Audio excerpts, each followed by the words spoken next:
Yo, what is happening, fan base, and welcome back to another episode of Ranking All Arcs of Blank Anime, a brilliantly crafted title that I totally did not just come up with on the spot. With me today, I have Tekking101. Let's do this for the second time, for the last time, for possibly not the last time. Hopefully for the last time. We recorded this about a month or two ago. And unfortunately, the audio got very dead. So we're doing this again. Of course, now we're going to be doing it much better because we've had practice and it was all according to the master plan. That was the theory, of course. Yes. So our brilliant scheme is to cover every single arc in One Piece. Pre-time skip. The post-time skip one may be a part 2 if you like this one. Definitely leave likes and subscribbles and all that. But we're also going to be ranking all the arcs with a number between 1 and 10. A ranking method passed down the Armstrong line for generations. Hoyo! I don't remember the numbers we used the first time, so, I might have ranked something higher or lower last time, but you'll never know because that audio is just lost. No, your audio is good. My audio is bad, so you're in trouble. Oh, yeah.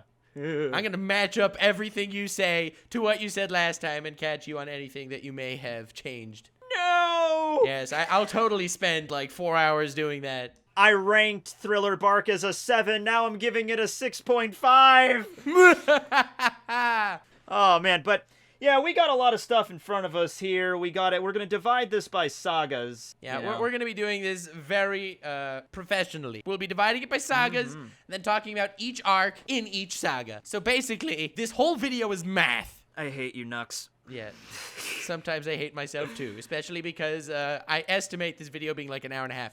Let's begin! Oh, that's nothing for me. I eat an hour and a half videos for breakfast. Let's do this. Romance Dawn, East Blue Saga. Hell yeah, East Blue Saga, Romance Dawn. It starts off with Luffy in a barrel, which no one knows how he got into that barrel. I'm assuming he climbed into it.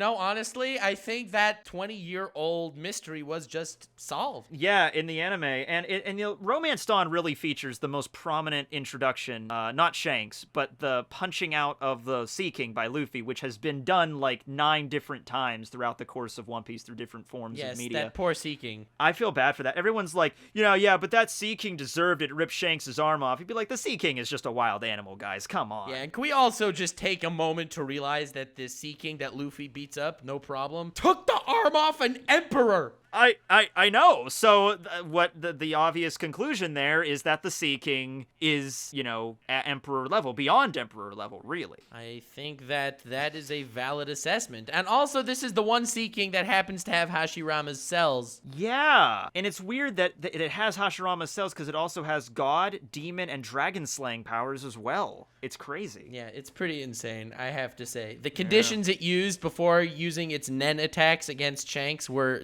very powerful. Okay. The meme has gone too far. We'll save it for Helmeto's I don't know why that one was so much funnier, but it was. I'm picturing the Sea King. Okay. In any case. But yeah, Romance Dawn. Oda is in love with that term, Romance Dawn. It's the dawn of new romance and adventure. But we get to see Luffy and Shanks, and it's a good start to the series, I think. Yeah, well, I only really got into One Piece, like, halfway through the Baratie arc. I was not a huge fan of the Romance Dawn arc, not gonna lie. While Zoro, at this point in time, is my favorite character in One Piece, give or take 2 other characters, but he's up there, and I'm working on this whole massive video on the guy. Ooh. Zoro videos, like, my first One Piece video to hit 1 million was a Zoro video, so that's the route to go on. Yeah, well, it's a long trek, but I'm working on it, fam. I'm working on it after all this time. So the thing is, I started around, I think, Orangetown, and this is the 4-Kids dub I started with, so I had to go back and watch Romance Dawn, and I didn't think it was like, if I started from episode 1, I don't think it would be like blow out of the water, like, I need to keep watching this, but, considering it's such a long anime, and this is where it starts, kind of a humble sort of beginning, I think it works great. Yeah, I have nothing against it on the rewatch, but it did not suck me in from the get-go. Yeah, because especially since where we're we're at right now, all this crazy stuff going on. And this is chapter 1, episode 1. You don't know all the intrigue. You don't know anything about the world. I mean, one thing you have to say, Luffy does respect women and will destroy Alvida, whether she's a man or woman. Yeah. He treats them evenly because he is basically the messiah of One Piece. Who, Alvida? I was talking about Luffy, but okay, we'll go with that. Oh, okay. Well, I thought Usopp was the Messiah, if we're going down that road with it. Okay, we're never gonna finish. Oh, God. Why did you... Oh, man. This is not a good idea to have me on here. We're gonna have so many tangents. All right. So, Orangetown, then. Oh, well, we have to rank Romance Dawn first, right? Well, also, Zoro's intro. Yeah, but everybody knows about Zoro. Okay. Yeah, so, Zoro's intro, Zoro. I thought it was underwhelming compared to the epic badass that he was later. Although, I love Zoro, and you will see why soon. I mean, it starts a trend with Zoro for a long time where he always has to be incapacitated before he starts a major fight. Yeah, in this arc, why? he has to be starved. Yeah. Why do they do that with Zoro? They had to starve him for 30 days after he got freed so he could fight, so he doesn't just annihilate everybody immediately with one sword swing. But yeah, Zoro's introduction I thought was pretty beast. I did like that part of it. Of course we don't know everything he's gonna do yet. It's also funny because introducing Luffy and Zoro in this arc, I totally did not get what their characters were going to become. Like, the Zoro and Luffy that I see now, two of my favorite anime characters, like Zoro's like top tier and Luffy's like top 5. They're two epic characters, but you would never assume anything by the introduction of the two of them. You think Zoro's this stoic, badass swordman guy, and he turns out to be such a, loving character. Like, he cares about his crew and stuff. And Luffy, he looks like such a bumbling moron, but yes, he still has his bumbling moronic qualities, but at the same time, they really evolved. He's not a stupid character. At the time, a lot of shonen protagonists start off as just, I'm a bumbling moron, or yeah, but Naruto kept that throughout.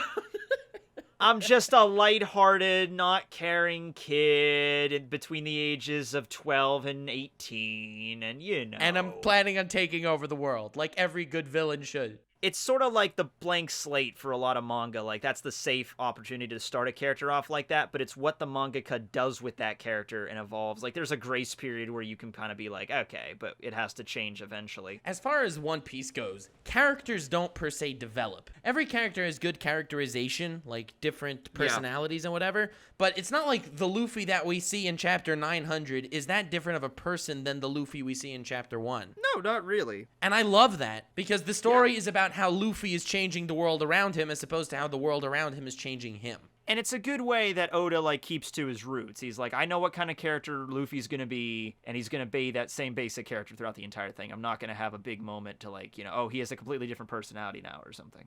Yeah, so I feel like the introductions in retrospect were very good, and this arc I definitely appreciate far more on a second time viewing. And I would give it a 7 out of 10. I would give it... Actually, you know what? I'll go right along with you. I'll give it a 7 out of 10 on that. All right, dope. Next arc, we have the Orangetown arc, which includes epic characters like Nami and Buggy. Also Kabaji.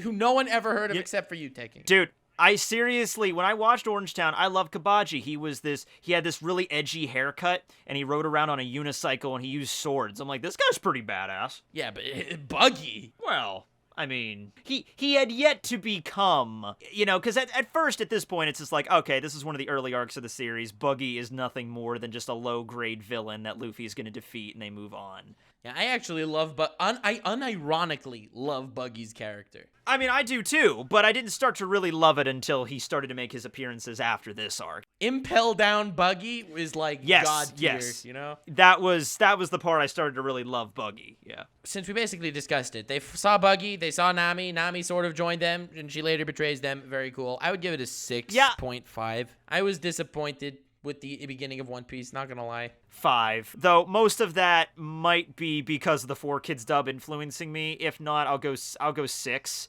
But yeah. So you're also not very impressed. All right, well, we have a lot in common. Next! I'm glad we can move through these a little faster. Well, yeah, Syrup Village. Okay. Syrup Village. There we go. Introducing a villain with the most useful weapon of all time. Yes, I'm talking about the guy with the freaking gloves sword thingos. that he has to pick up his glasses with his palms. I thought you were talking about Panda Man, because he makes an appearance in this arc. I was not talking but about anyway, Panda Man. And we already skipped Helmeppo. I didn't want to make this a whole video on Helmeppo's hammer gun and why it's the most deadly weapon in the entire We could One do Piece that world. if you want. We could stop what we're doing right now, and we could just have another hour and a half of the hammer gun. That's right. We're going to title the video ranking every arc in One Piece, but in actuality, it's going to be an hour and a half long discussion about Helmeppo's hammer gun. That would have been perfect to upload yesterday. Oh my god! By the way, fun fact, yesterday was April Fool's Day. Yeah. Because we don't know when this will be out. I'm going to be able to edit all this in a day, so... Yeah, but you're in Canada and time dilates there, so you should have time.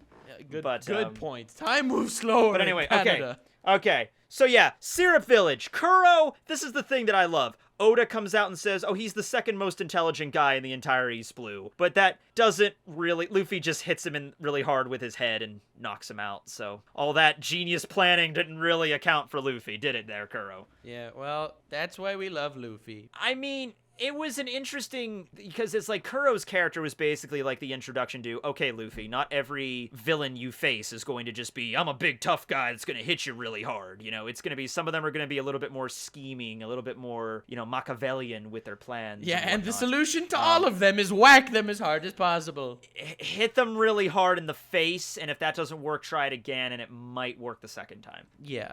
Give him the 1-2, Luffy. The 1-2, Luffy. You be the best champion ever, kid. But then, of course, we get the introduction of Usopp, as well as the Going Merry, which is a crewmate, of course 100%. And again, I didn't feel a connection to the Going Merry until the Water 7 arc.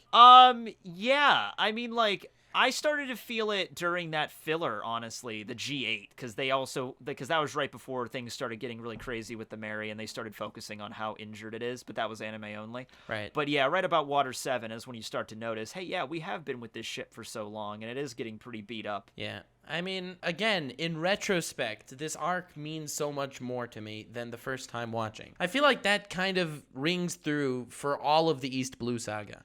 More than almost any introductory arc to an anime, in retrospect, I like all these arcs and introductions to all these characters, but the first time watching, Usopp was insufferable. And now he's insufferable in the good way. I didn't think he was insufferable. I knew the kind of character they were going with Usopp, like the cowardly character, but also he can stand up when the going gets rough. I've seen that character a bunch of times. Yeah, you're right. But so, he like has no purpose. It's like everyone has like a purpose, and he's the sniper. Then again, at this point, it's like there's 3 crewmates, and it's like, okay, we got a swordsman, which isn't a standard crewmate, but okay, I'll give it to you. We got the navigator, all right, we got the captain, and we got a sharpshooter. I'll be like, okay, yeah, I mean, they don't really use cannons all that much in the series to fight. The Straw Hats don't, but I mean... And when they do use cannons, Luffy blasts the cannonballs back anyway, so... Or it's a laser cannon. Yeah, Oda's just like, okay, they're not using cannons enough, I'm just gonna give them a laser cannon. There we go. That's why we love him. So, Syrup Village, I would give also a 6.5. Yeah, I'll give it a 6.5. I read it recently. Actually, the original way Usopp is drawn is really funny because he's drawn in a very different way than he is now. I mean, you could tell the difference, but well, yeah. It has been a while, so. But getting on now to the BARATIE, which is probably my favorite out of the East Blue Saga. Well, for me, it's a throw-up between the BARATIE and ARLONG. Both arcs I loved, so. So many people, I mean, the ARLONG Park arc is the climax of everything that happened in the East Blue, and it's a great arc, but BARATIE introduced Sanji before Frankie, Sanji was my favorite Straw Hat. I just love the idea of, like, he's this badass cook, uses his legs to fight, he's so suave, he's so cool. And don't forget, his introduction was actually serving wine to this posh guy. And the posh guy was like, yes, this is your best wine. It's the Champignon d'Etoile. And it, oh my! And he's Nux like, Taku. What? Did you forget the man's name is Full Body? Look, man, I'm not the freaking living Wikipedia, okay? That's why I'm here. Hi. With my memes and your knowledge, we could take over the world! Holy shit, we totally could! Alright. I'm glad we're doing this. Yeah, we attack a foreign country, like, Nux, hit them with the memes, I'll hit them with the One Piece knowledge to distract them. The two most important things that, of course, they won't teach you in college. But also, BARATIE, This was the first One Piece backstory I remember watching as a kid that I actually felt like I'm sitting there watching Sanji's backstory with Zeph and stranded on that rock and starving to death, and I'm like, oh my god, that would be horrible to deal with that. Yes, this was the first backstory that really hit home. Yeah, it was. Because Zoro, at the end of the day, I felt bad for him, but, you know, he chose to live this swordman life. And Nami, we didn't know yet. And Usopp was insufferable. Usopp was, well, let me say, if you were somebody who, and this is a real life thing that happens, so sorry to get real here, but if you're somebody that, like, your mom and your dad left at a young age and you don't know who they were really, Usopp's backstory would hit home 1,000 times more impactfully than it did to me or Nux. I'm assuming your parents are still around, Nux. Yes. You know, but yeah, Usopp just leaves his wife and Usopp when Usopp was a little kid. I mean, yeah, that's pretty powerful, but it didn't hit as hard as you know, for me. And not to mention, Sanji was also paired off with Zeph, who was a truly badass character and the first real badass old dude ever introduced in One Piece. Yeah, he was the one. He was the peg leg pirate because, you know, pirates have those stereotypes like they have hooks for hands and yes, even though not a single character in all of One Piece has an eye patch. No, because Nux, that is like, I think Oda's even addressed this. It's because he's saving those traits for very important characters. So the hook-handed pirate, it's Crocodile, and he's a really important character. And so people are thinking that Jinbei is going to be the eye patch pirate when he shows up. Ah, that's cool. Yeah. I'll take it. But I'm going to give the Baratie, I'm going to give it a 9. I really love this arc. I even like Krieg. Krieg isn't the best villain, but he looked cool. I was not a huge fan of Krieg. I thought that the fight against Luffy was but Zoro versus Mihawk was epicness. Oh god, we didn't even talk about that. Yeah. Dude, he sliced the boat in half and we were like, but it's a sword. He blocked bullets with a sword. He cut Zoro down. He was handling Zoro with just a pocket knife. Oh god. And then Zoro, after this whole thing, he turns to Luffy and says, I promise you I will never lose again. And Zoro and Mihawk's like, fix up this guy. He's going to become like one of the best swordmen in the world. Like, because Mihawk's not a bad guy either. That is something that gets way more impactful also every time I watch it, and the more the series progresses, every time I go back and watch that scene, it hits me home even more. Yes, because now we understand Mihawk a little better, we understand Zoro a little better. The entire East Blue saga on rewatch is so great, because in retrospect, all these characterizations and all the things that are implemented into the various arcs in the saga are freaking great. Yeah, somebody threw out an idea, and I don't know if, you know, you're for this, because, you know, East Blue is the old animation style. People have said maybe they should just go back and redo the whole East Blue in the modern animation style, and I'm like, I wouldn't be against that if they kept the same script and everything. That'd be cool. Yeah, sure, why not? But I mean, don't stop the current One Piece anime because of that. Yeah, that's the only thing. Like, you couldn't, like, I don't know how Toei would be able to juggle that, but it was just an idea. Toei can hardly spit up an episode a week. Exactly.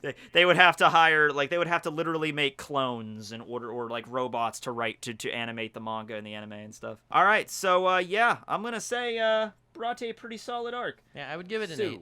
I'd happily give it an 8. That's fair. Intro of Sanji, Zeph as a complete badass. This is the first badass of like the previous generation, man. Zeph was sick. the older dude. He also had a braided mustache coming out of his nose. Well, we had Gaimon, but we kind of skipped over him. I don't know who that is.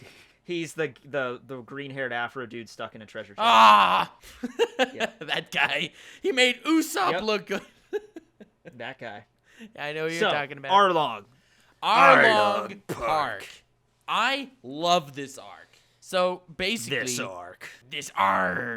I see what you did there. Arlong Park arc. Is there a character in One Piece that does the scallywag? I don't. It would probably be a laughter style, like like Mr. Krabs, like yeah. Right. I don't know if anybody has the yarg. Maybe Brooke has the yo ho ho ho. Right. But yeah.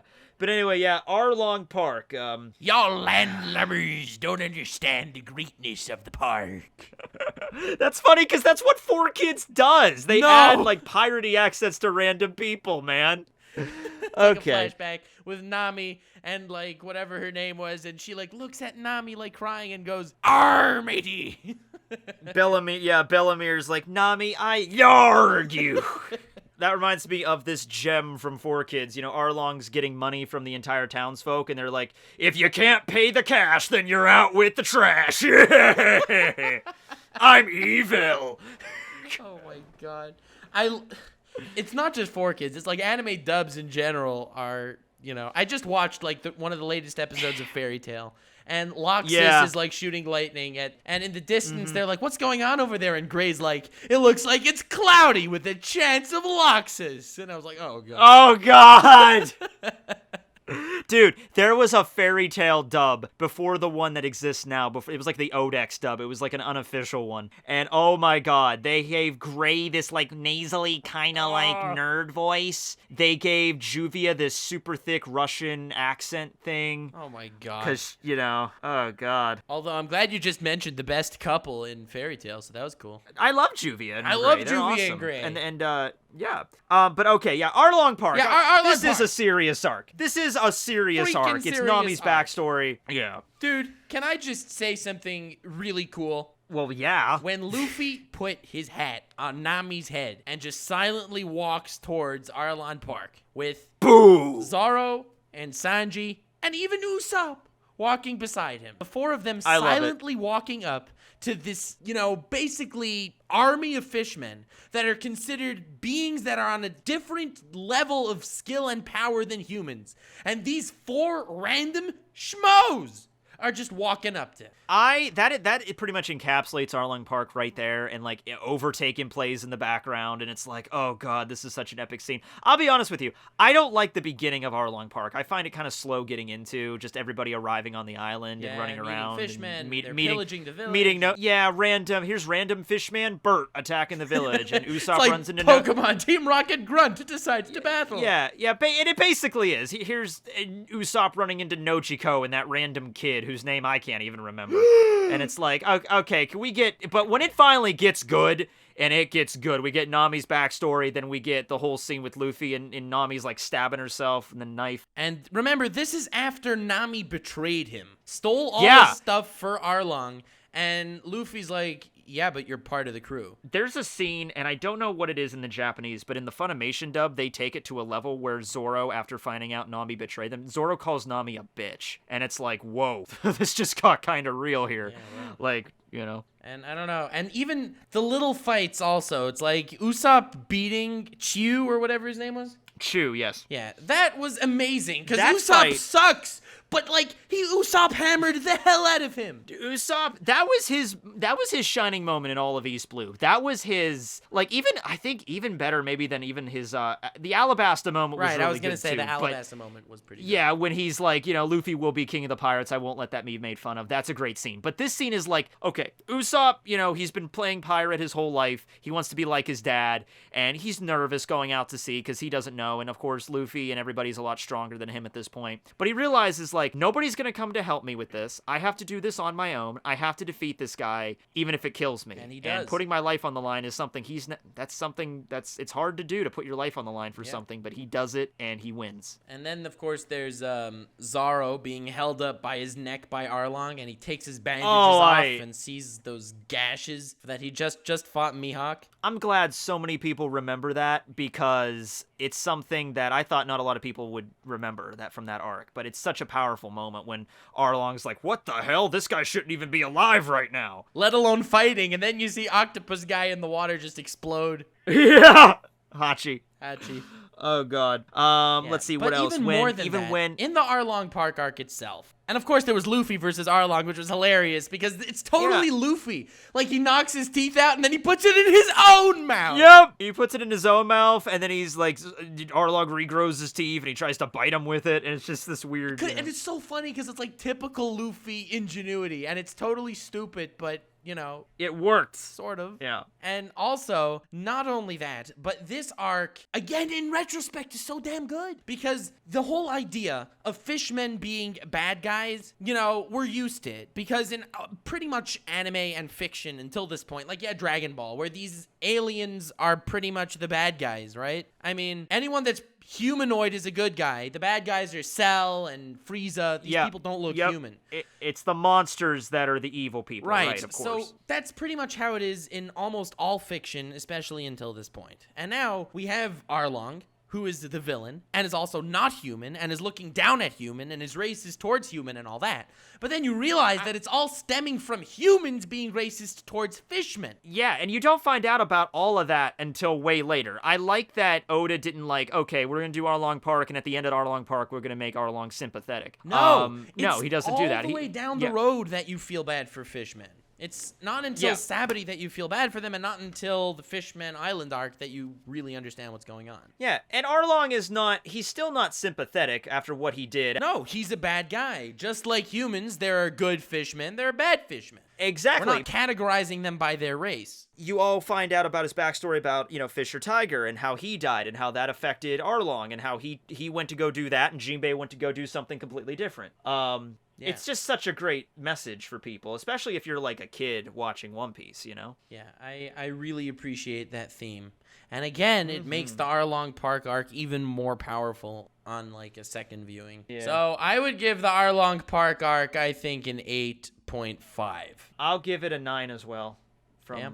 Continuing on from the Baratie. All right. And next, I believe, is Logtown. Yeah, or Rogue Town, which I also think is a pretty cool name for it. Yeah, it's a pretty sick name. So this is our little buffer arc until we get to the Grand Line, basically just recapping everything and also okay, this is the Grand Line, this is the big adventure, this is what Roger represented and what he did. So this is basically, this is the Straw Hat symbolism arc. Yeah. You are on the very island that Roger was killed. You're about to enter the Grand Line. It's really, this is our first major altercation with Marines. They're not all just bumbling idiots. Yeah, up until this point, they were just we're the Marines and we can swing swords and shoot bullets at you. But it's Luffy's I'm made of rubber, so... My name is Bradicus, and I have a sword with a gun on it. You don't want to mess with me, man. I'm the best Marine there is. I duct taped a gun to my hammer. But then you start getting to oh, wait a second, because we got Captain Morgan, who was kind of lame, but no, this is Captain Smoker. Right, and he's a total badass. Shit. This guy, he takes Luffy down. Luffy can't do anything. And there's nothing he could do about it. So this is also really our first major altercation with a Logia. Yeah, and at this point, we don't know what Logias are. We don't know any of the types of devil fruits yet. This is basically where, if YouTube would exist at that point, every single anime YouTuber would be making videos on how Logias are the most broken power ever. Dude, I actually considered doing, because we had this conversation before, I actually considered doing that for April Fools. I still might do that. That's at some actually point. hilarious video idea. Oh my god, Logias are insane. Attacks just go through them. I'm gonna go and dress up like an early 2000s guy. I'm gonna get a Smash Mouth poster to put in my room, and I'm gonna be like, yo guys, what's going on? Yo guys, so this video's gonna be totally rad. That's a little bit, yeah, I'd have to work on my 2000s vernacular, because that's more Michelangelo, the 90s, but it's One Piece Chapter 97 review. Can you believe Smoker is this broken?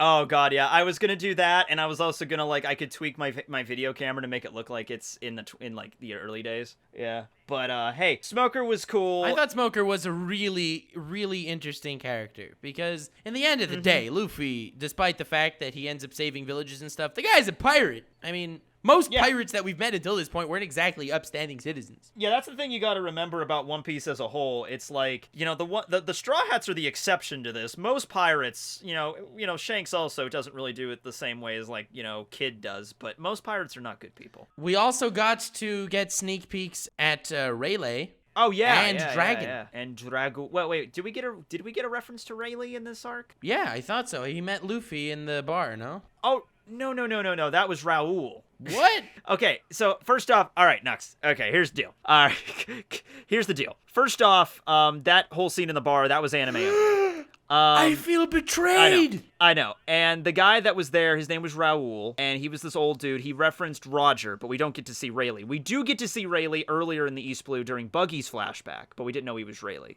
Oh my god. So, yeah, there you go. All this time. I know. Sorry, buddy. Oh well. I thought it was a pretty sick arc. It was a great way to get introduced to the Grand Line. We got to see Dragon for a split second, not knowing what he was doing. All we knew is that Smoker wet his pants. Yeah, we know he was like, oh, mysterious, shadowy tattoo guy. He's probably going to be important. Yeah, probably going to be important later. Little did we know, he's potentially the strongest man alive. Yeah, or the most, he is the most wanted, whatever that means.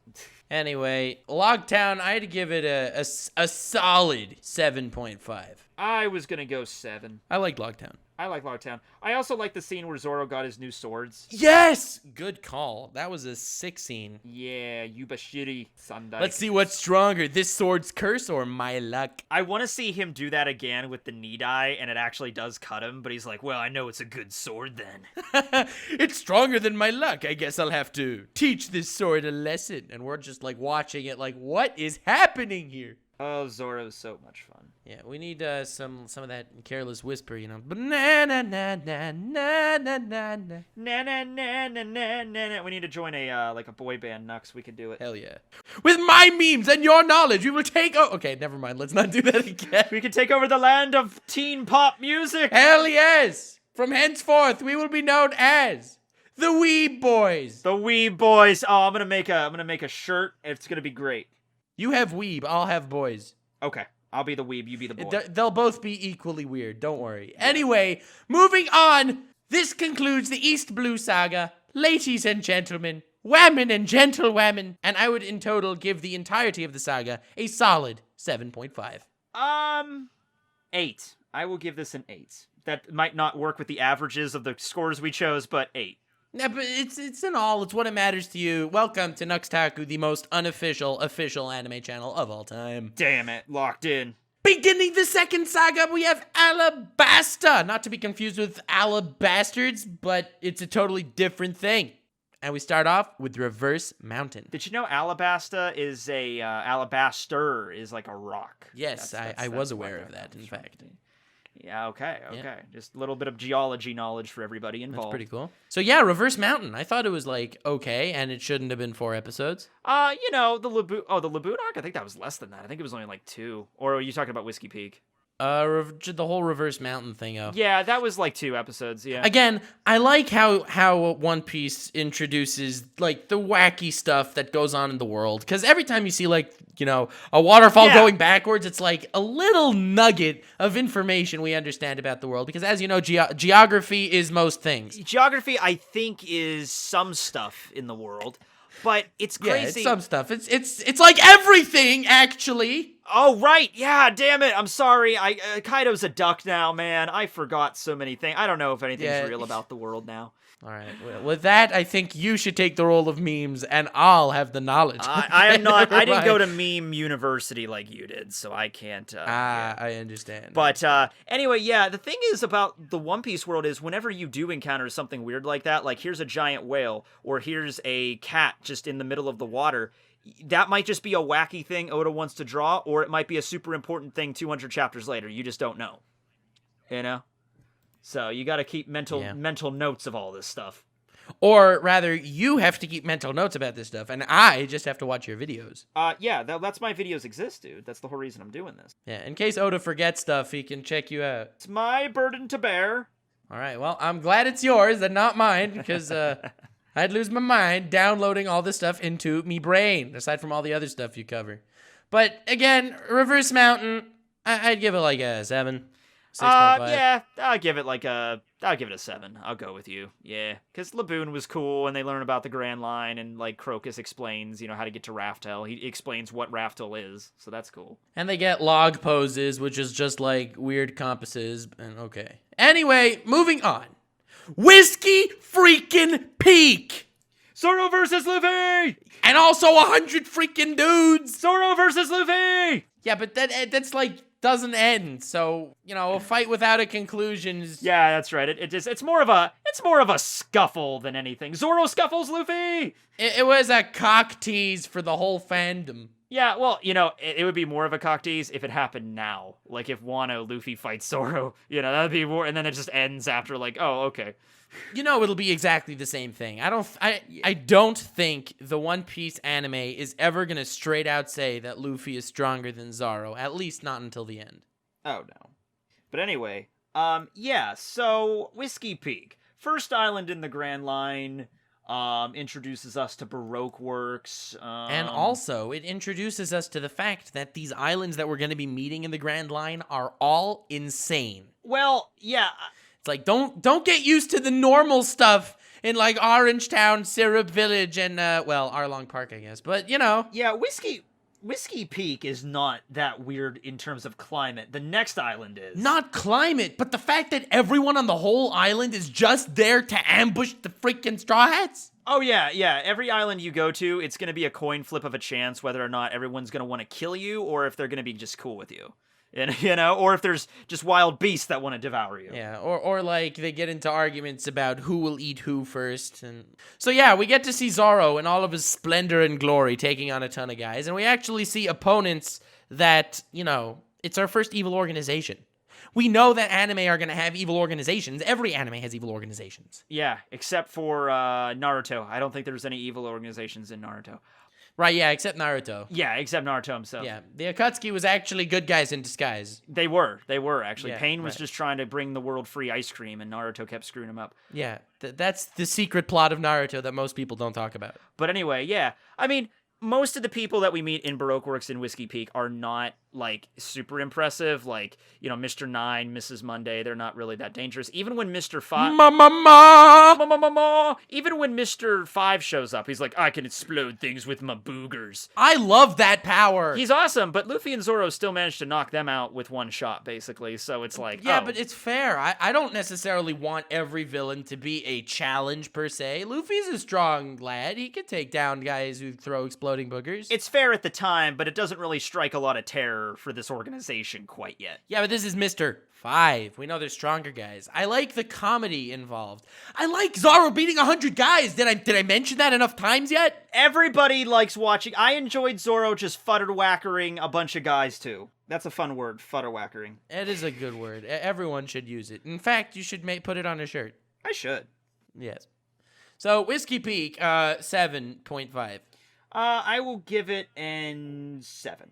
Fair enough. I guess I'm a bigger fan of Zoro futterwhackering his opponents than you are. Futterwhackering. Now you're saying it like a pro.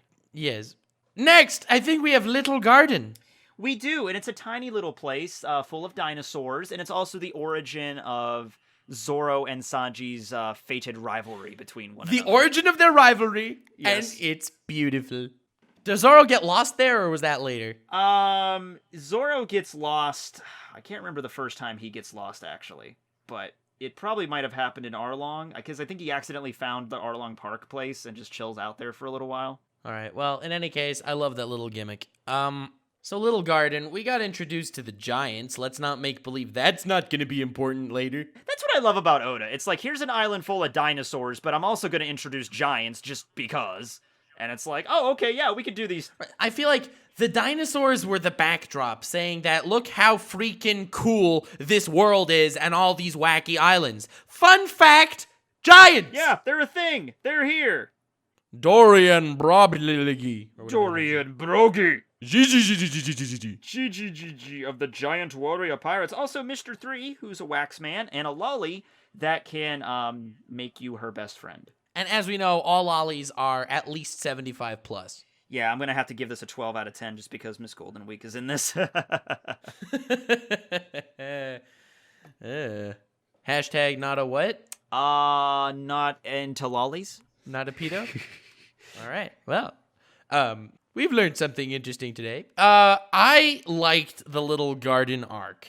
I did too.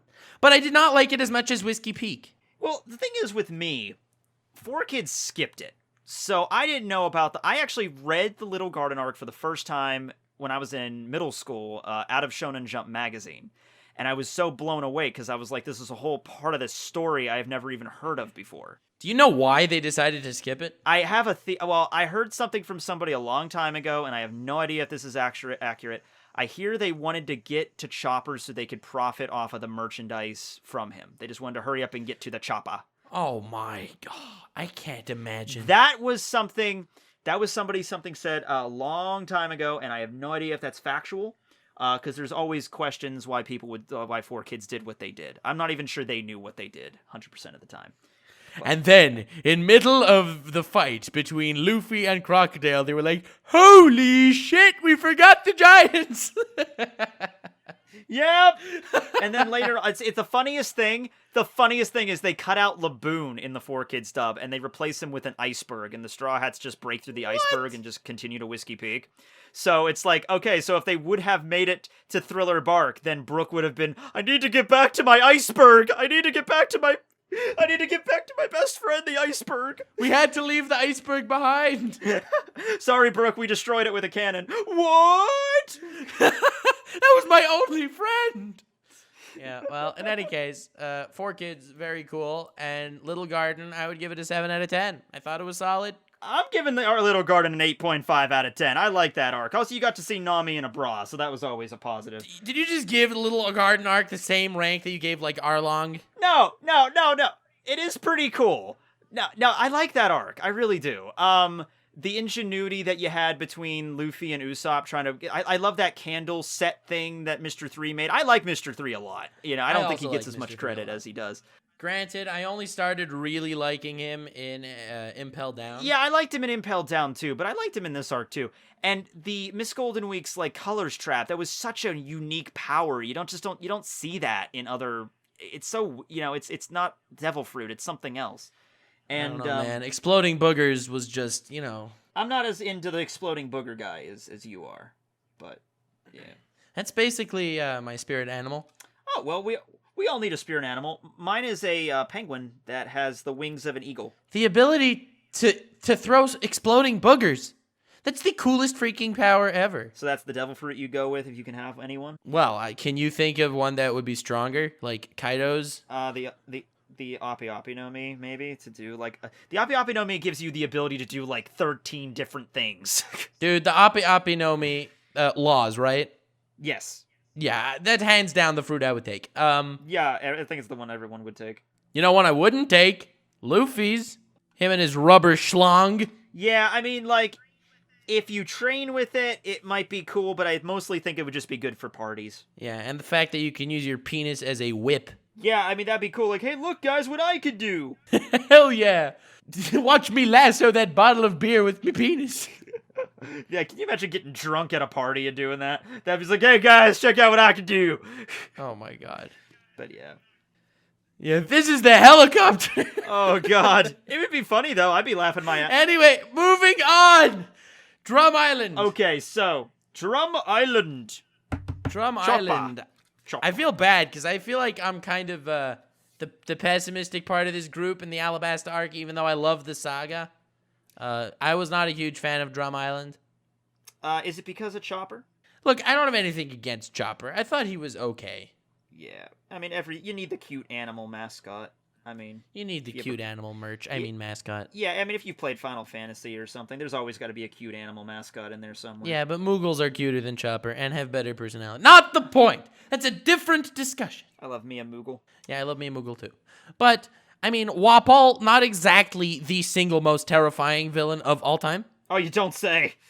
I mean, he's up there. I mean, him and Imusama and, like, you know, Kaido, but I would say Wapol is the least intimidating of the three. I guess the most terrifying thing about him, though, was more, like, symbolic. Like, this is what a corrupted king can do to his country, and Vivi was there, of course, so that leads into developing her. Because, you know, I originally was going to say this arc has nothing to do with Alabasta because we don't run into any Baroque Works agents here or anything, but it is important because we find out more about Vivi. Sure, whatever. You can twist it to be symbolic. I didn't. Damn straight I can. Hell yeah, but I was personally not all too impressed, and I'd give it a 6.5. I'll give it a 7. Solid 7.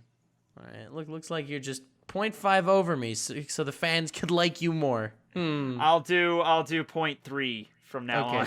6.8.6. I would give this a 4.2789. Whatever. Let's not do that. Let's recite pi, Nux. 3.1415931234. Okay. You got it wrong.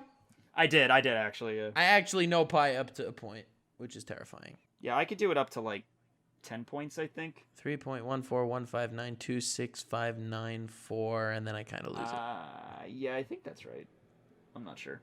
Anyway. Whatever. So, Look, there are more important things to do. Like, for example, talking about One Piece. And you heard it here first, ladies and gentlemen. One Piece is more important than math, okay? yep, even though this is all based on math, my least favorite Yeah, subject. right. This is all based on math. We are in Quadrant 2 in the second saga in Arc 4. I hated those. Yeah, oh my god, math.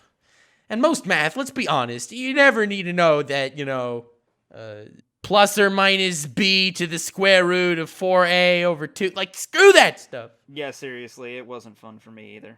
Yeah. And in the end of the day, think about it this way. Here we are, making a living off anime.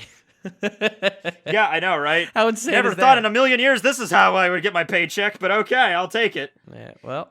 Anyway, on to the big arc in this saga, the Alabasta arc. Named after the Alabasta saga, named after the country Alabasta. Get it? I get it. Cool. So I fell in love with One Piece. This was the arc. I mean, I got into One Piece at the Baratie and ARLONG arcs. But this is the arc that I was like, oh my god, One Piece is actually, like, Good. amazing. Like, super good. It's amazing. Yeah. Yeah, because, like, until this point, I was like, One Piece is never going to be better than Naruto. And then I was like, wait. You know what? Wait. I can sympathize with that because I had a point there too. Because I did watch Naruto first. I think even Bleach first before I got super into One Piece. I mean, beyond. Yeah, I watched Naruto and Bleach before One Piece as well. Oh, okay. I And- technically watched it first because of, the 4Kids stuff, but I just thought, oh, this is just a kid's show. I mean, Naruto's cooler because it's got Itachi. There we go. But, like, even before Itachi, like, the Chunin exams was sick. And, I mean, you had, like, this whole crazy invasion, and the third Hokage died, and, like, Sasuke retrieval, and there was all this cool stuff. And then you got to learn about the Akatsuki. But Alabasta was like, wait a second.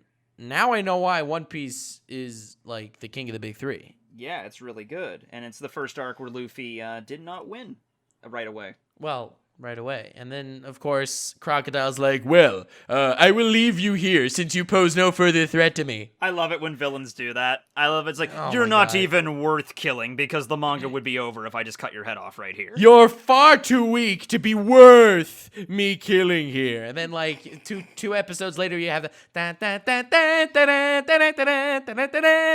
And then he kicks his ass again a second time, and then Luffy wins the third. Yeah, well, go prideful villains. But the Alabasta arc and all, it really... First of all, we got Smoker back. Yes, and he's a Commodore now. Wait, no, he's a Commodore after Alabasta because he got the rap for it, yeah. And he actually learned that Luffy's not a bad guy. Luffy saved the freaking country. Crocodile had this massive plan to actually take over, and he would have if it wasn't for those meddling kids and that blasted reindeer. That's really important for, I love the Scooby-Doo reference. That's really important for Smoker's character, though, because it's like, he's up to this point, he's Yes. like, I'm a Marine, I obey the law. All pirates are just scum. Right. It opened his eyes to the fact that, wait a second, pirates shouldn't just be all necessarily, branded as evil. And then he sees this, and he's like, oh, wait a second. So, Crocodile, who's working for the government, is evil, and the Straw Hats are trying to save him. Ooh, that's different. So, yeah, and, at this point, I mean, Smoker doesn't appear that often in the story as, like, Luffy's Yeah, I direct guess, kinda. rival, but, he is in the Marines. Yeah, I would say. More so before the time skip. But, I mean, as far as the rest of the arc goes, this is the first one that, I mean, since Arlong, it followed the shonen formula of, Luffy beats Crocodile, and Zoro beats Mr. 1, and Sanji beats Mr. 2 in a fight that I still shudder to this day. It's more obvious in this arc because they all have numbers that descend, and he's like, okay, we see what you're doing. Right, here. and you also have Luffy's crew members, and you know who's stronger than who at this point. It's not like, wait a second, can Usopp actually defeat Sanji in a fight? No, let's not worry about that. But he can beat, he can't beat a mole lady and a giant dude with a baseball bat. Right. The ultimate combo. With the help of a reindeer, of course. Well, of course. And, let's not forget an epic moment, because this introduced Mr. Prince. And and that's once again a freaking foreshadowing moment that's like, oh, I guess he just picked that name out of a hat. No, he didn't. He really is. Nah, but I loved that moment so much. For it introduced Sea Stone. Yeah, I guess it did. I guess it wasn't a thing before Alabasta. Huh. You know, the things you look back on. Yeah, it's pretty crazy.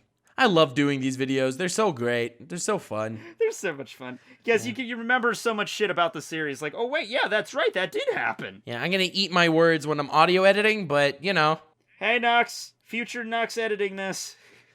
Yeah. Good job, buddy. Thank you, future Nux. I'm sure very much appreciates the sentiment. Keep it up. Keep it up. We might be actually. Well, I'm keeping track of this, and I think we're about halfway through it. Actually, maybe a little bit over halfway. Yeah, and we're also at about an hour of audio. So yeah, I have 57 minutes. 57 minutes. Okay, good. At least we're synced up there. Yeah, there we go. Not like last time. All right. Oh my god. Anyway, but I thought the Mr. Prince moment was sick because it really, really annoyed Crocodile. And it's like, it goes to show that every single member of the Straw Hats is their own autonomous unit. It's not just like, it's not just one big body. It's like everyone has their advantages and disadvantages and what they can do to help out. And Mr. Prince was so cool because like they were keeping track the entire time. Sanji was the only one that wasn't picked up on by Baroque Works. I love He was that. like a shadowy member and he used their own traps against them, like taking over the casino and whatever. Yeah, he's almost like, this will blow your mind, he was almost like he was a stealth guy that was a black leg dude. He was almost like a stealth guy. Oh my god! I know. I think Oda does this shit on purpose sometimes. You know, like, he's like, I know I'm going to give him a stealth power up later on. It's going to be like 10 years, but I'm going to give it to him. And he was wrong because it was like 15 years or 20 years. Oh, yeah, it was a while. Alabasta was like 02, 03, I think, something like that. It was actually at chapter, right, from 155 to 217.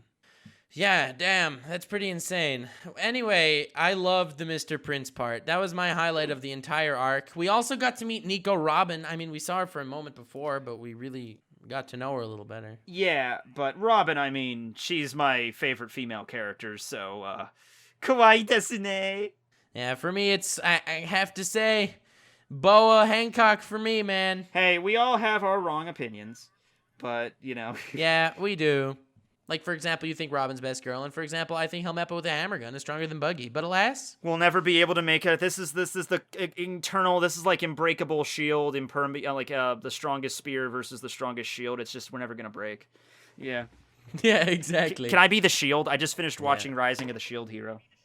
Shield is awesome. Yeah, well, I ended up actually dropping it. I found it a little bit repetitive. I liked the theme, but yeah, I mean, like it wasn't the best thing I've ever seen, but you know, I was into it. It was a good time. I enjoyed it. I watched the first bunch of episodes, then I picked up the manga, and whatever.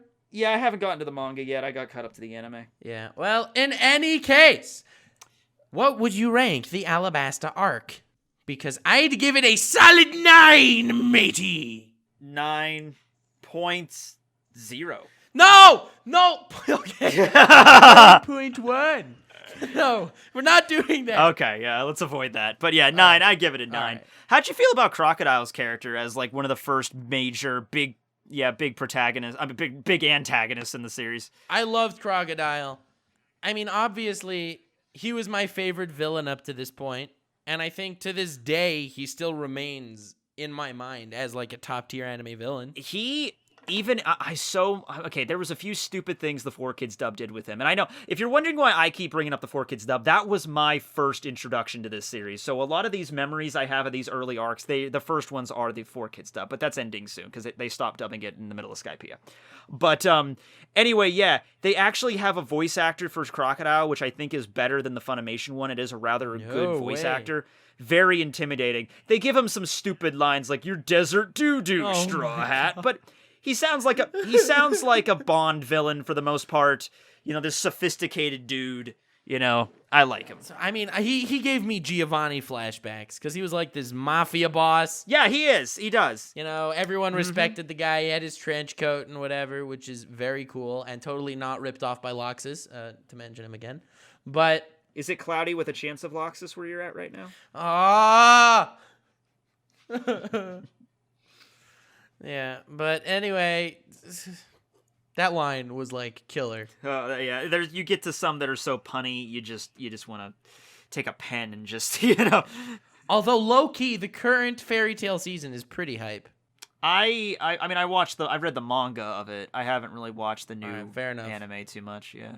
Well, in any case, so I thought Crocodile's character itself really shone this arc. Like, it really showed us a good villain for the first time in One Piece, and the villains only get better. I mean... They do. I love Crocodile as far as villains go, but, like, Doflamingo. Doflamingo. But in any case, yeah, so I'd give the Alabasta arc a 9. Yeah, I'm pretty confident with that. And I would give the Alabasta Saga an 8.5. I would give the whole thing a 9. No, I would give the Alabasta Saga a 9 as well. I'd give both the Alabasta arc and the Saga a 9. Yeah, because you figure, well, I really like Little Garden too, probably more than you do. But, I mean, yeah, I would give it a 9. I mean, for me, it's like Alabasta, Whiskey Peak, and the Baroque Works train that just kind of ran through the whole thing. I was... Chugga, chugga, chugga, chugga, chugga, chugga, chugga, chugga. Yes, that is a train. So, with that said, Tekking, thank you very much. Very cool. To the Sky Island Saga. Sky Islando. Okay, so they go to this place called Jaya, right? Now get this. It's an island. Yeah, let's start with Jaya. It's an island full of a bunch of dicks. Yes, and I love those dicks. Not literal dicks, but... To be fair, most of them do have literal dicks. Yeah, there was in part of Bellamy's little group, there was a girl, but I don't remember her name. But, yeah. And Bellamy is a springy dick. He is a springy boy. Yeah. So I know this is going to come out of left field and sound weird, especially because I may be doing an entire video on Bellamy. This is your favorite arc? But Bellamy is... This is not my favorite arc. But Bellamy is one of the greatest villains in One Piece. Make your case. Go ahead. All right. So I have your attention. Go ahead. So... Listen to this. Throughout One Piece, there were many themes that were pushed. And until this point, we had, friendship, we had adventures, we had, realism and materialism versus, like, an optimism and idealism. It's like, that was kind of like Crocodile trying to take over. The only time in the entirety of One Piece that the ideal of dreams was shattered was by Bellamy. Ah, yeah. No other villain does this. I mean, you had a ton of villains that were stomping on Luffy's ideals, that Luffy was stupid, he's hard-headed, he's too nice, he's too moral, he tries to deal in certain fashions with certain factions in stupid ways. But in the end of the day, the one thing that went unchallenged throughout One Piece was dreams. Everyone had a dream. Luffy had a dream to be Pirate King. Zoro had a dream to be the greatest swordsman. Everyone in the crew itself was bound together by their dreams. Now, what Sky Island was, another step on this grand adventure, and what does Bellamy do off the first thing he does is stomp on dreams. They don't exist, kid. Sky Island's just a fake. Yeah, and you don't have that anywhere else in One Piece. So it really hit me. I love Bellamy as a villain. I love the fact that he's still he's the easiest fight Luffy ever fought. I mean, he knocked him down in like 1 second. Yeah, both times. I mean, the second time it gave him a little bit of a trouble, but for the most part, he just, yeah. Yeah. And also, of course, we had the earlier scene where Bellamy and his group were beating Luffy and Zoro up, and they weren't raising a finger to fight with him. Yeah, I love that scene because it's like that went against their ideals. They said some fights are not worth fighting. It mirrors back to Shanks. And there was this entire argument, like, Bellamy was a completely ideological villain. He was a complete nobody, like, power-wise, but ideologically, he was powerful. He was. And that's why I would give the Jaya arc an 8.5. I would probably give it an 8, but that's also, juxtaposed to you also get Blackbeard showing up right after that, pretty much, right after that bar fight. Right, that's true. We didn't even mention meeting Ace in Alabasta. Oh, well, Ace dies, so, I mean, we don't have to cover him.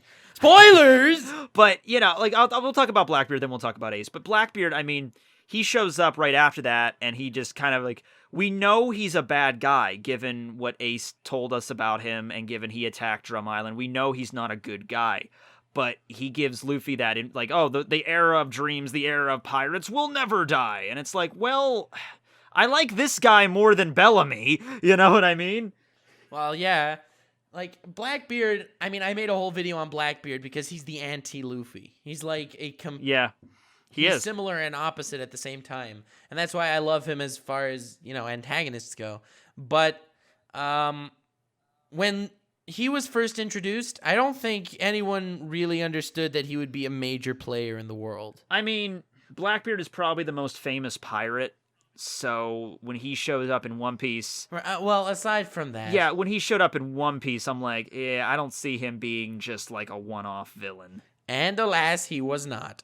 So yeah, Jaya is a solid 8.5 for me. I like Jaya. In fact, I like Jaya a lot better than SKYPIEA. Yeah, I think that's a lot of people that go with that. Now listen, I mean, SKYPIEA, it's a long arc. Is there stuff that should be cut out from it? Yeah. It's so long, dude. It does not need to be 70 chapters. Is there stuff that they could have done a little differently? Sure. Like, they can handle the fights a little bit differently? Sure. But I'll just give you my rating for it at the beginning here when we start talking about it. I would give it a solid 7. All right?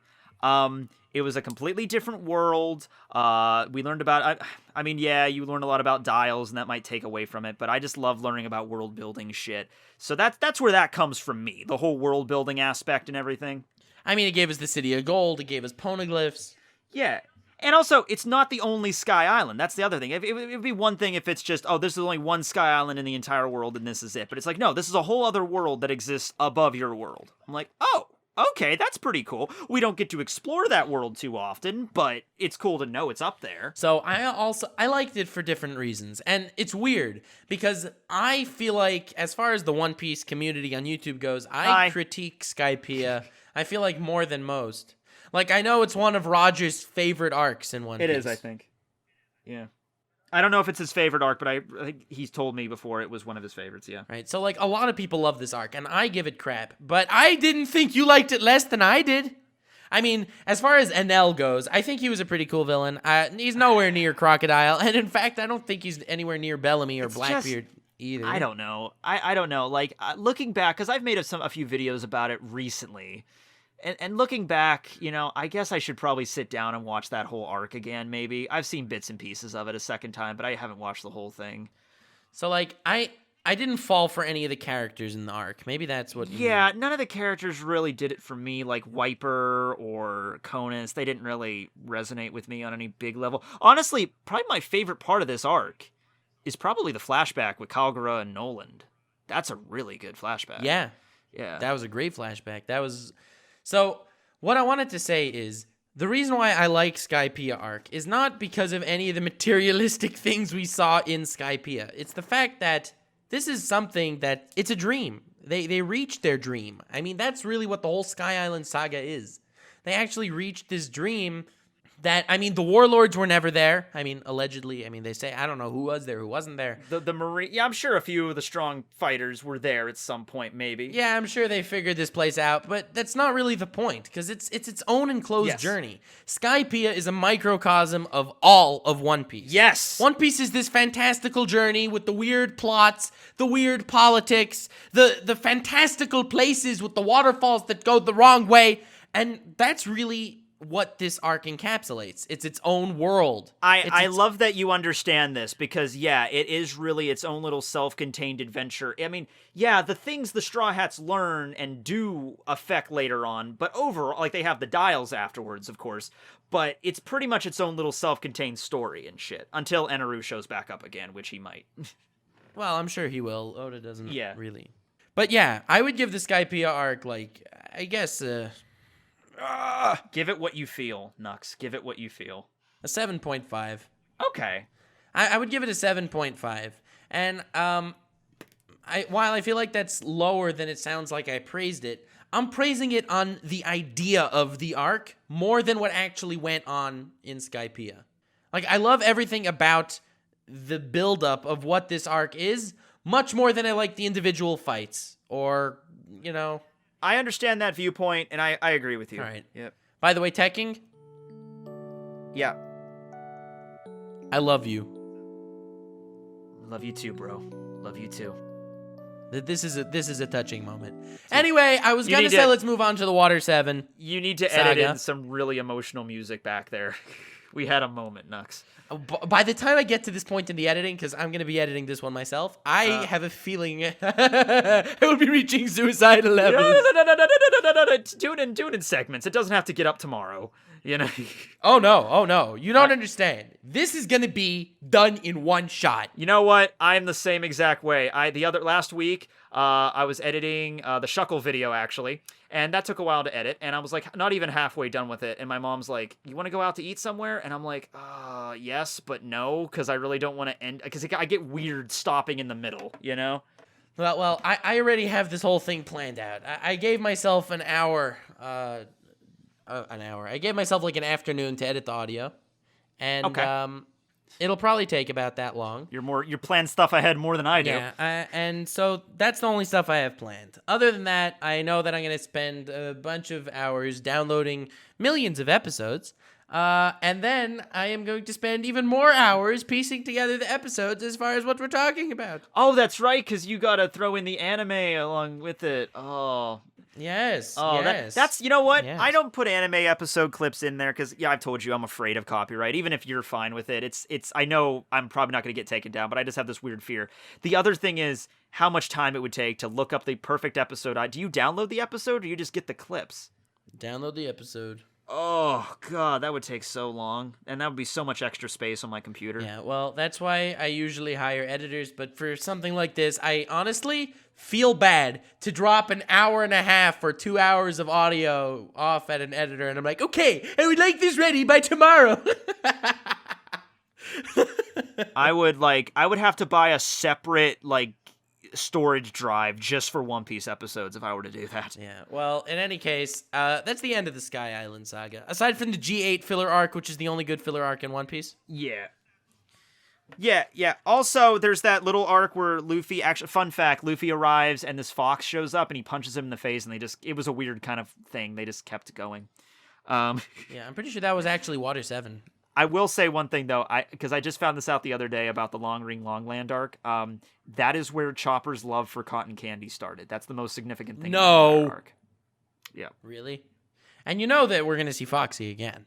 Oh, yeah. At least twice or 3 times or whatever. Oh, my God. But, yeah, let's move on to the arc that many fans actually consider one of, if not the best arc in the entire One Piece series. But before we do that, you didn't rank the Sky Island Saga, and that is the most important part of this video. In fact, that's the title. So I would give the entire Sky Island Saga an 8. I gave it a 7 at the beginning.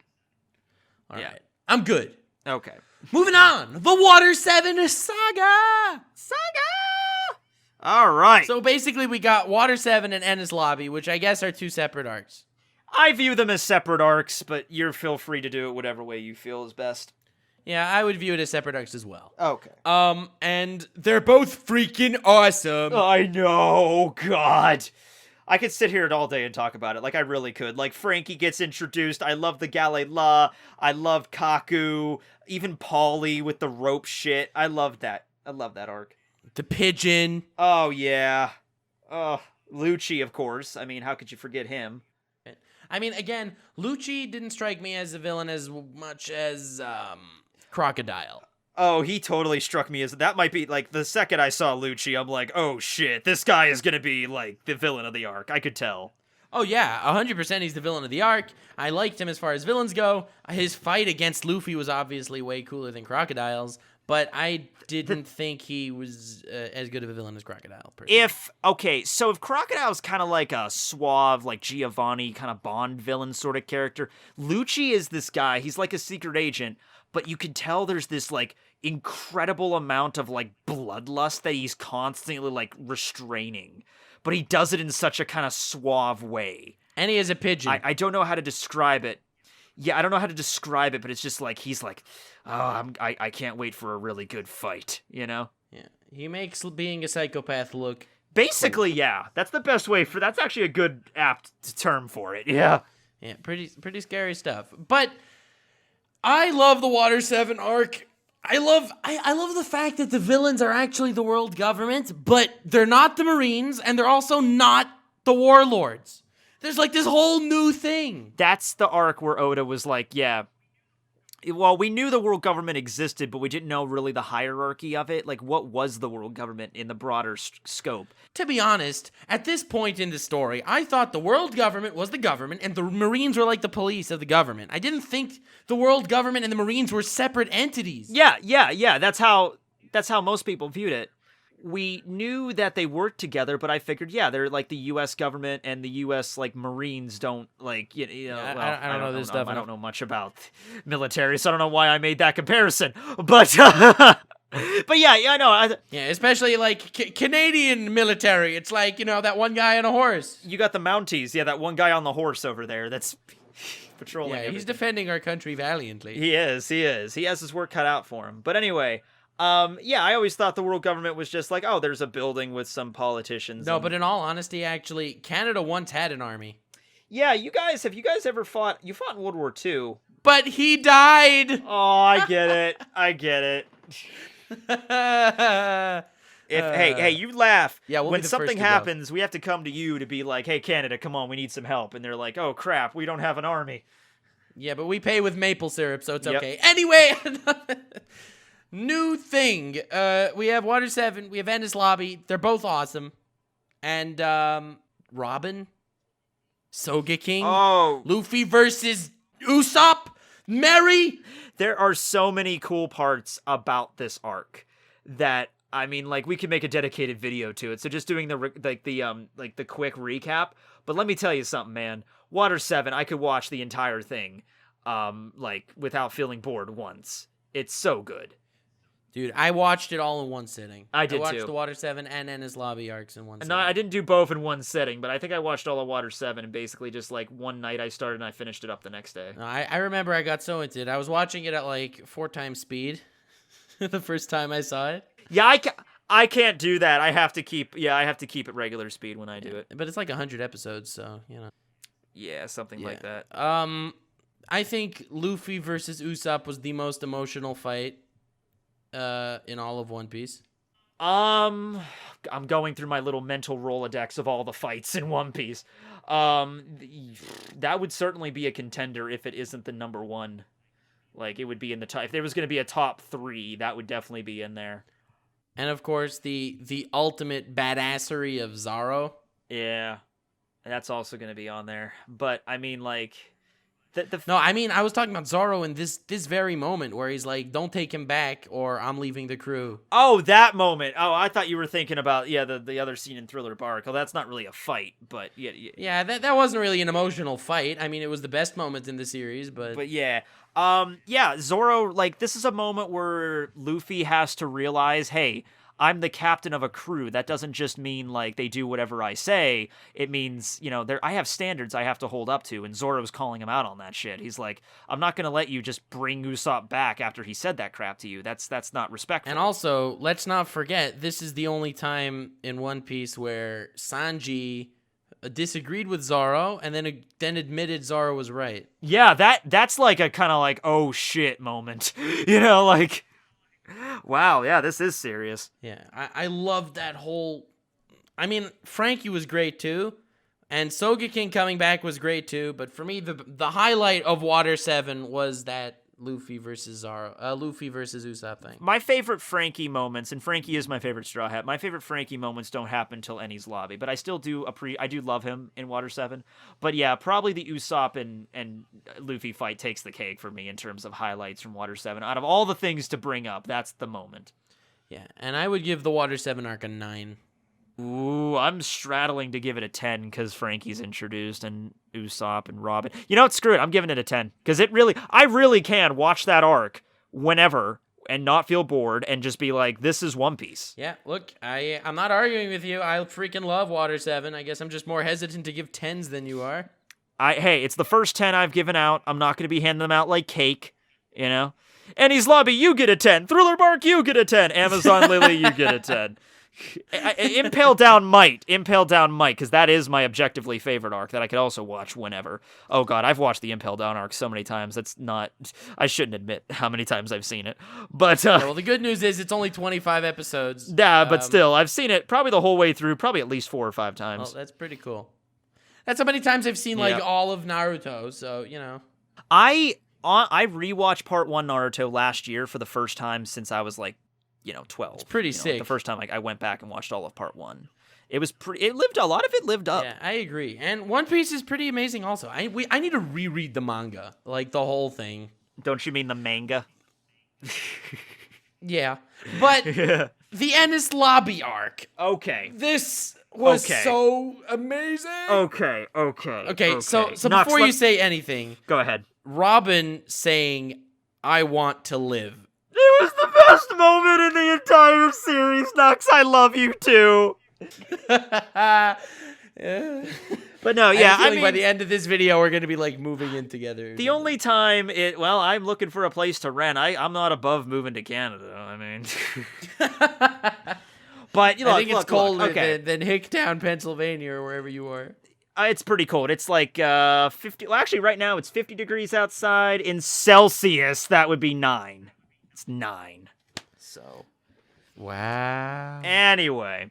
No offense. Look, in the anime, they kind of botch this because the moment where Robin is like, those episodes that are not Robin's backstory, they have these weird fillers included in them too. So it's this weird kind of thing. But in the manga, it's very powerful. And her backstory is, up until that point, I think the saddest backstory, even more so than Nami. Yeah, Nami had her adoptive mother killed in front of her. Robin had her entire home and everybody that she ever loved burned to the ground and killed just because they were trying to learn stuff. So, yeah. Yeah, that takes the cake. Yeah, and also, it's like she met her mom for the first time. And well, she met her mom when she was 2, then she left, and she met her mom one more time, and then she immediately gets shot. So it's like, dear God, Oda, what the hell are you doing? Thinking back, Oda really one-upped himself, you know that? Yeah, really. It's like Baratie arc, Sanji's backstory was like, damn. Then Nami's backstory was like, damn. Robin's backstory is like, damn. And then, honestly, Brooks. Yeah. You get out of all the... And then you find out Luffy's backstory finally. But it's like, out of all of them, you get to Usopp's, and it's like, oh yeah, Usopp's dad abandoned him. That was freaking... like the happiest backstory ever compared to all the other ones. I mean, Zoro's friends died. Usopp's dad left. Sanji was abandoned on a rock. Plus, you find out more about Sanji's later, too. And it's like, good lord. Well, yeah, of course. Yeah, damn. So, yeah, the I want to live moment for Robin, that was out of this world. So, as for the fights, yeah. And then you have Luffy just saying, like, Sniper King. Yeah, it's just like Sniper King. Fire. And then he like lights the flag. Shoot down that flag. Declaring war on the world government. I love Spondum. Spondum's such a dork, but I kind of love to hate him. God, you know what I mean? It was so sick. He's the guy that Robin slaps the shit out of at the end of the arc, which is so freaking cathartic. I don't know who... that guy, yeah. It did introduce a lot to the world also. Let's not forget, we learned about CP9. The world government has their own plans and forces. We got Straw Hat power-ups. Those are always fun. We got Straw Hat power-ups. We got Diable Jambe, which is basically the power of friction. I love that. Just spin around really fast and you can light your leg on fire without it actually hurting you, of course. And then you got Zoro's Ashura Thingo, which he never used again. He used it in Sabaody. And yes, he did. And I think in one of the movies, but I don't think he's used it since then. Well, in any case, it looked badass. Oh, of course it did. We got Monster Point.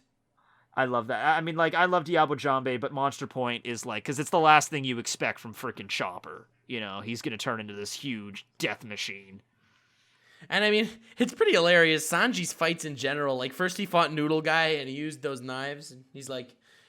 Wanzei. Yeah, that's one of my favorite fights with Sanji, just because he uses the kitchen knife. It's also hilarious that all of Sanji's opponents are, like, total morons. At first he fights Mr. 2, and then he fights Noodle Guy. Mr. 2, don't open up old wounds, Nux. Look, I love Mr. 2. I think he's one of the greatest characters ever.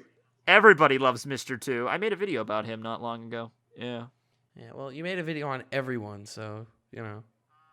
Haven't made one on Mr. 5 yet, so I could do that. That'll be fun. Hell yeah, the booger guy. Yep, the booger guy. All right. Well, enough of Booger Guy, because So- if we start talking about him, this video will last forever. Oh yeah, we're getting tangent. Yeah. We're almost done though. I think we're actually, I don't know from last time, but I think we're making way better progress. If not, because I don't feel as winded as last time when we were going through all of these. Well, I'm feeling pretty winded. We're at the hour and 26-minute mark in the audio, and last time we got to an hour and 45. So let's see. You need to build up your stamina, Nux. Yeah. 100 push-ups, Okay. 100 sit-ups, 100 squats, and a 10-kilometer run. Every single day! And then basically you become God. So, do you want to just cut to then Lucci versus Luffy, that fight? How? Because we got to talk about that. Go I mean, for we it, have man. to. And then we got to talk about the Mary. Go for it. Fire away. Luffy versus Lucci. I mean, I know everyone likes this fight more than I do. I like it, but not as much as anyone else. Yeah, it's one of those things where it's like, okay, the beginning of it is, and then the finale is phenomenal. I think I've watched, that's probably the one clip I've rewatched more than anything on YouTube of One Piece, when Luffy just punches the shit out of Lucci and ends the fight, like Jet Gatling, and just, damn, their freaking voice actors must have had just, like, their throats dead after that, because that, like, he's just pushing through the pain and just pounding the crap out of Lucci. Lucci's backstory's mixed in there, too. Yeah, I loved that fight. I think everyone loved that fight. If I'm not mistaken, I would say that it is the most fan-liked fight in all of One Piece. I think that's the case. Because I mean, for me, Katakuri versus Luffy blows it out of the water. They're fighting for a friend, and they are in the Totland arc too, but, they're fighting for Robin's sake and all the shit she's been through, and it's like, okay, Robin is like, nothing has gone good her entire life. This is going to be the one time it works out for her. I'm going to beat you, Rob. It's going to go down. Yeah, it was amazing. I'm not trying to deny it. I loved it. Oh, no, it's fine. I just, I'll admit, when I'm rewatching that fight, I do usually skip to the latter halves. Like, right around the time Luffy gear thirds and punches Lucci out of the wall with the giant fist. Yeah. And then it's the gear second Jet Gatling finish. But, yeah, and then the scene where there's Usopp there shouting over at Luffy, and he can't even move. So, in all, I think that I would give the Enies Lobby arc a 9. Yeah, 9. I don't think, 10. I mean, people like the Enies Lobby arc, I think, more because it takes what Water 7 did and built upon it, but I'm weird because I like Water 7 more than Enies Lobby. I just think there's more stuff to... So, for me, Luffy versus Usopp is more powerful. Yeah, it is for me, too. I mean, again, I'm just, like, internally destroying myself over what destroys me more. Is it Luffy versus Usopp, or is it Robin wanting to live? Like, you're weighing those two against each other. So you're saying Robin has to fight Usopp? The only solution! I think Usopp might, I think Robin would win that fight, honestly. But of course, I'm a Robin fangirl, so of course I would pick that. Yeah, well, wow, she would beat Usopp. Granted, Usopp was the most wanted man in Dressrosa. And he was God, so it's kind of hard to beat God, but I think Robin could do it if anybody could do it. Well, so I'd give the Water 7 Saga a 9, being that I'd give Water 7 a 9 and Enies Lobby a 9. So I think that's a... I feel like I gotta give it like a 9.5, considering I gave Water 7 a 10. Fair enough. Water 7 is classic. It is. Do you want to talk about... I kind of want to give the Water 7 Saga... No, I take it back. I'm giving the Water 7 Saga a 9.5 also. Yes! Fair enough! And even though I would give each arc individually a 9, together, I think they're a 9.5. I mean, you got Garp introduced at the end, man. The death of the Mary, I mean, that also kind of tips the scale. They stole Frankie's pants! Yeah, but what was more impactful for you? The Mary dying or Frankie losing his pants? Because for me, it was the pants. Not gonna lie, Frankie losing his pants tore a psychological scar within my mind. I still cry about it some nights. I wake up in the middle of the night. Yeah. Frankie. Why? Yeah. And his poor pants. Yep. They should make a spin-off series about Frankie's pants, but we're getting ahead of ourselves again. It's gonna happen. The Thriller Bark Saga, which is just the Thriller Bark arc. It's just the Thriller Bark arc. Yeah. So, Brooke's backstory is the saddest out of all the Straw Hats. I think that case could be made. Yes, I concur. Brooke also despite the fact that he's only made of bone, he's a pervert. Yo, he got a boner. He has a bone to pick. God, that could be the rest of this. It's just let's just make skull jokes all day. But no, yeah. So this is Oda being. I got a ton of jokes left. A skeleton. Shout out to everyone who knows where that reference. You gotta is from. stop it right away, Nux. No bones about it.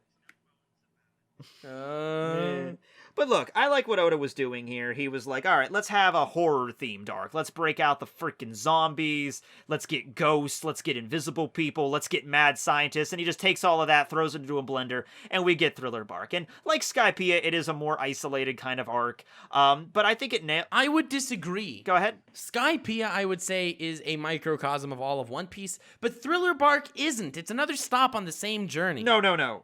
It isn't. But, in terms of just isolation from other stuff. I mean, I guess. But then again, we have warlords. We have 2 warlords running around in Thriller Bark. Whereas in Sky Island, it was really its own thing. Yeah, but it's the laziest one.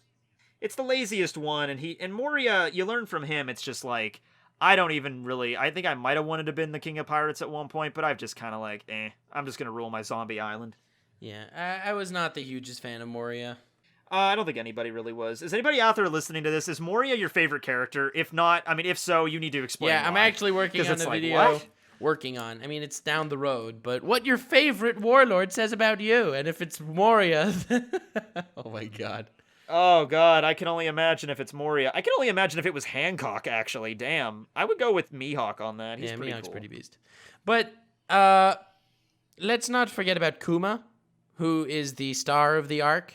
I'd say right after the entire arc goes down. Like, we have all this shadow stealing. We had all the Straw Hats working together to fight Oars. Yes. Is his name Oars? Yes. Right, to fight Oars.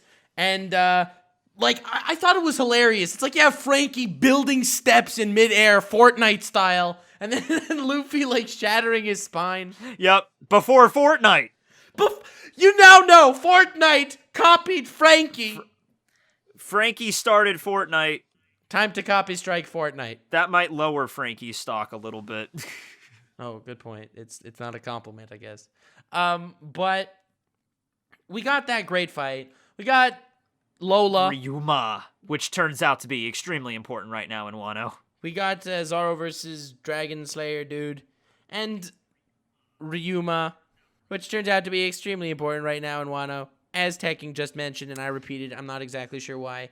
But, in all honesty, the arc was totally unimpressive, aside from Brook's backstory, until Kuma shows up. Because everyone is dead tired, brutally battered. They just defeated a warlord. The second warlord they've ever defeated, mind you.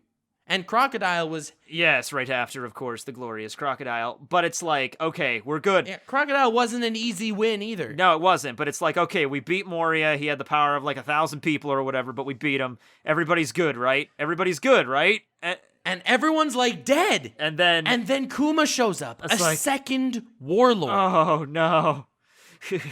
And we're like, oh my god. Did you ever play a video game, Nux, where they do that? Like, you're fighting a boss character in a video game, and it takes everything to kill him, and it's like, oh, good, I'm done. Oh, no. And then there's, another boss after that. Yes. Mega Man Legends, Yes. PlayStation 2, PlayStation 1. I was thinking of Metroid Fusion, but okay. Oh, yeah, we all have that one boss. But not the point. The point is, that was devastating. And I think that the Zoro moment right there, where Zoro takes all the pain and... The best scene in One Piece. Best scene in One Piece.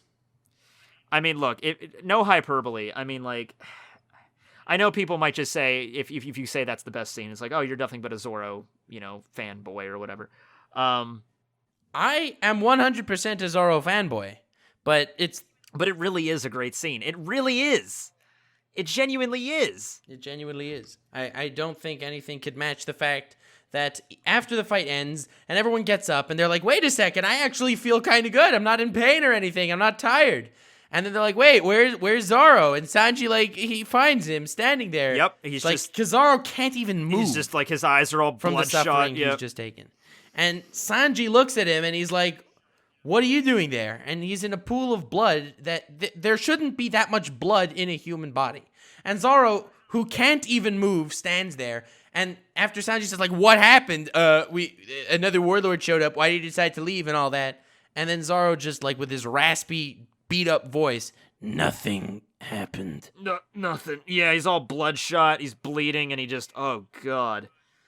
I guess taking one for the team is I wish vastly understating what's going on here. That's another chapter I wish I would have been around to review back in like 2008, you know, because that would have been can you imagine? So cool. Can you imagine when this came out? I can. I should deep dive on this. I should go on YouTube and deep dive to see if anybody reviewed that chapter when it first came out, because it would have been in like 08, 09, and YouTube would have been around. I didn't even know there were like anime reviewers on YouTube at that point. But this scene is so powerful. Like, I mean, Thriller Bark without this scene is like a 6, and with this scene is like an 8. I would say, yeah, that's fair. I would give it an 8. I'll give it an 8.5. Wait, that might be going too far. I'll give it an 8. Solid 8. And this whole scene is like 3 minutes. I mean, the arc is 47 episodes. Chapters, 47 chapters. Yep. Yeah, it's a decent. It has some girth. The arc has some girth. Yeah, it's. Oh, another sick moment. I mean, I didn't think of this before, but Usopp versus the Ghost Lady. Oh, Perona. Yeah, I love that scene with Usopp and her. I love that. It's like, because her power makes everyone like super depressed and feel terrible about themselves, but since he already feels terrible about himself, he's immune. And then after that, they're like, "Oh, don't feel too bad, buddy." Even the enemy is depressed for him because he's like, yes. Now, I thought that was a cute gimmick. I love the Oda humor. Yeah. But I mean, Zoro took the big fat W on this one. Zoro took the taco on this one. Yeah. And I believe we have reached the Summit War Saga. Dun dun dun dun dun dun. The big climax of, you know, the Super Rookies saga, the entirety of One Piece until the New World has reached its climax, which is supposed to be even more epic than this, and this was already pretty damn epic. Yeah. So the Sabaody Archipelago arc, which, believe it or not, is only like 23 chapters. Manages to accomplish quite a bit in that 23 chapters. It does, and I freaking loved it. I did too. I mean, we got introduced to all the supernovas because something that a lot of anime or stories do is when you're introducing your main characters are, you know, the big up-and-comers of the world, right? Yep. They're the ones that are going to change everything. And then you realize, wait a second, he's just one supernova. And every single one of these supernovas, they have their own adventures that rival Luffy's. But not only that, Kid has a higher bounty than Luffy. So Kid is probably even more important in the world's eyes. He's more well-known, yeah, because he's the one that goes to town. And, like, that scene at the scene in Jaya when everyone was making fun of Luffy and he walked away. Kid's the kind of guy that would, like, smash a bottle over the bar and like, attack Bellamy with it. Like, he doesn't take that stuff standing down. No. Yeah. I mean... So he's infamous. Law had a pretty dope bounty. Yeah, 200 million exactly at the time. And of course we got introduced to Law, who later became my second favorite character in the series. Yeah, Hawkins was 249 million, and that was pretty high back then too. No. I'm pretty sure the third highest was Law. No, it went Kid, Luffy, Hawkins, and Law. No. I mean, I don't want to argue with the One Piece encyclopedia, but I would wager absolutely nothing. I take it all back. You're probably right. I just... No, it's okay. I mean, like, I think Law stayed a little bit more under the radar as much because he was a little bit more intelligent. He didn't want to be as, you know, infamous as everybody else. Yeah, but I like Law. I like the fact that this basically introduced to us the corruption in the world government between the nobility and everyone else. This introduced Rayleigh. It introduced the Tenryubito. We got the whole fishmen, pirates, we got Luffy punching a Tenryubito. That was also a very cathartic moment in One Piece, and I'm boosting it by 1 point just for that alone. Yeah, well, I would give the Sabaody Archipelago arc a 9 out of 10. Because I love the world building in One Piece. I love the characters in One Piece. In terms of just... the way that it ended. And yes, I was about to get to that. Because I did not I unfortunately did not read it weekly when that happened. I didn't start reading it weekly until Impelled Down. But, can you imagine the week that happened? Yeah, that's a cliffhanger. Holy shit. Yeah, that is a cliffhanger amongst cliffhangers. I would give it a 9 as well. Yeah, I mean, we got Kizaru. Oh, God, Kizaru jumping too, in, yeah. he took out a bunch of the supernovas. We got introduced to the pacifista guy. That's another scene I've watched so many times on YouTube, just Kizaru wrecking all the supernovas, like in Apu doing his like music thing. And then we had Kuma. One by one, taking out every member of the Straw Fuzzy Hat Bear. Pirates. Yeah. So I love the arc. 9 out of 10. Not looking back. Amazon Lily. Pretty short. I think it's only 10 chapters or so. Yep. And we got introduced to Boa Hancock, who I think is still best girl in One Piece. And I love that she loves Luffy. Yeah, and I ship them. She loves Luffy, but you want to ship her with Luffy, go ahead. I mean, Luffy has the sexual of like a tree. But I was about to say Luffy with the sexuality of a rock. Yeah, pretty much. Yeah, I mean, Oda basically depicts him as asexual. But yeah, I mean, Hancock, her ability was cool. I still don't like it because Oda depicts her like kicking dogs and like small baby otters and stuff, and the only person she cares about really is Luffy.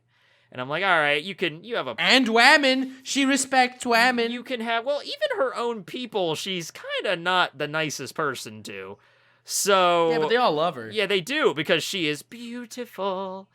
But I'm thinking after the time skip and everything, she's improved on that a bit. We haven't seen her very much since then, but yeah. Yeah, and the fact that she snuck Luffy in to Impel Down. Yeah, I mean, that would have been very difficult for her, But I like that scene, yeah. Yeah.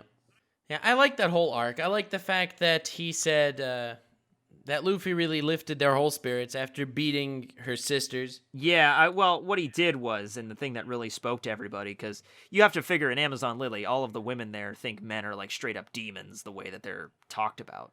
But then Luffy shows up, and he's actually kind the way he treats Sandersonia. And so that kind of gives everybody on Luffy's side. Yeah, so in all, I like the arc. It's nothing like classic, but I'm really happy it happened. It's like one of those arcs. I'd give it like a 6, 6.5, something like that. I was going to say a 7.5. I thought the comedy was also pretty top-notch. It's like they see Luffy, and they're like, what is this thing hanging from his abdomen? It's stretchy! Yeah, there's always that scene. Yeah. Well, they made a hentai version of that, actually. You can go check it out on anime Pornhub. I appreciate it. It will not be linked in the description. Actually, I don't think it exists, but it probably exists. It's the internet. Yeah, well, I'm sure it does. So, want to go to my favorite arc now? My favorite arc? All right, take it away, Sir Tekking. Yeah! Okay, so Impel Down is a prison break arc, and you got references to the 7 hells of Buddhist teachings, you got references to Dante's Inferno, you got the freaking Buggy showing up, you got all of the members of Baroque Works that are back again, which I love that Oda does that. He doesn't forget about the old characters, he brings them back. We got Ivankov, which is an awesome character, who has an awesome theme song. Oh, we got Magellan. Love this arc. Magellan is a badass villain. Well, antagonist. I kind of see his antagonist. He is more of an antagonist. He is an antagonist. He's just doing his job as warden, but oh man, I love him so much. And of course, we got big boy Jimbei, who I love. Jimbei. We got Crocodile coming back, and that was badass. Just like from his cell, he's like, you need me. Yep.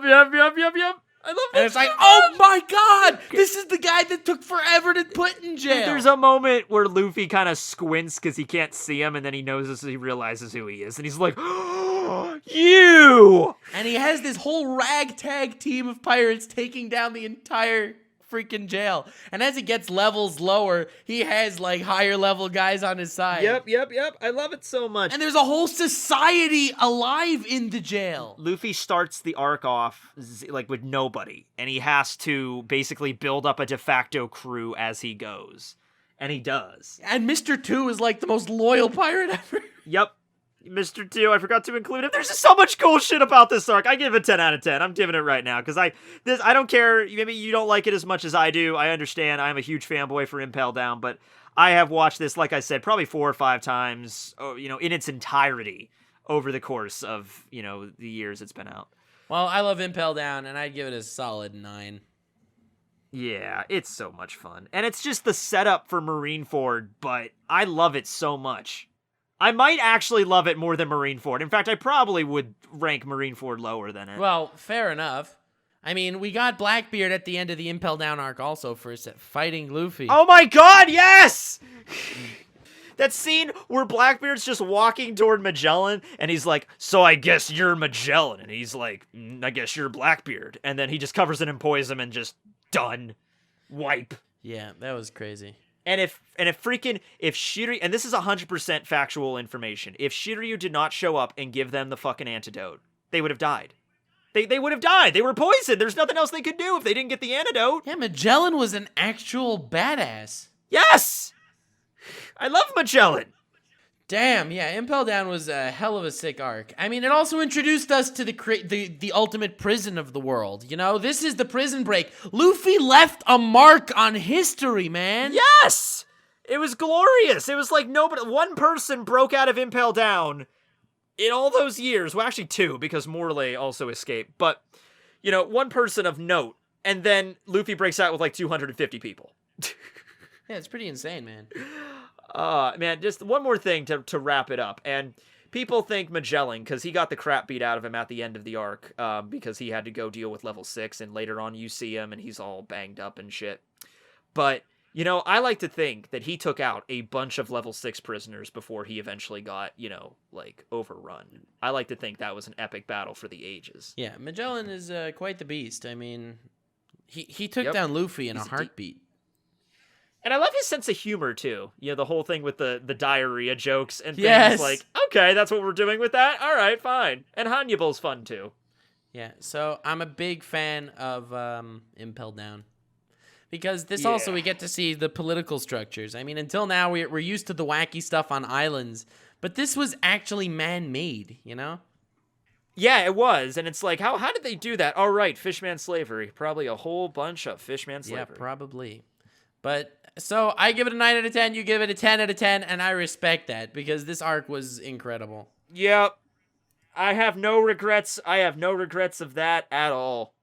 So, I hear there's, Nux, I don't know if you've heard, but I heard there's, like, a war or something that's kind of important. Yeah, well, I'm not exactly sure what you're referring to. Maybe, jog my memory?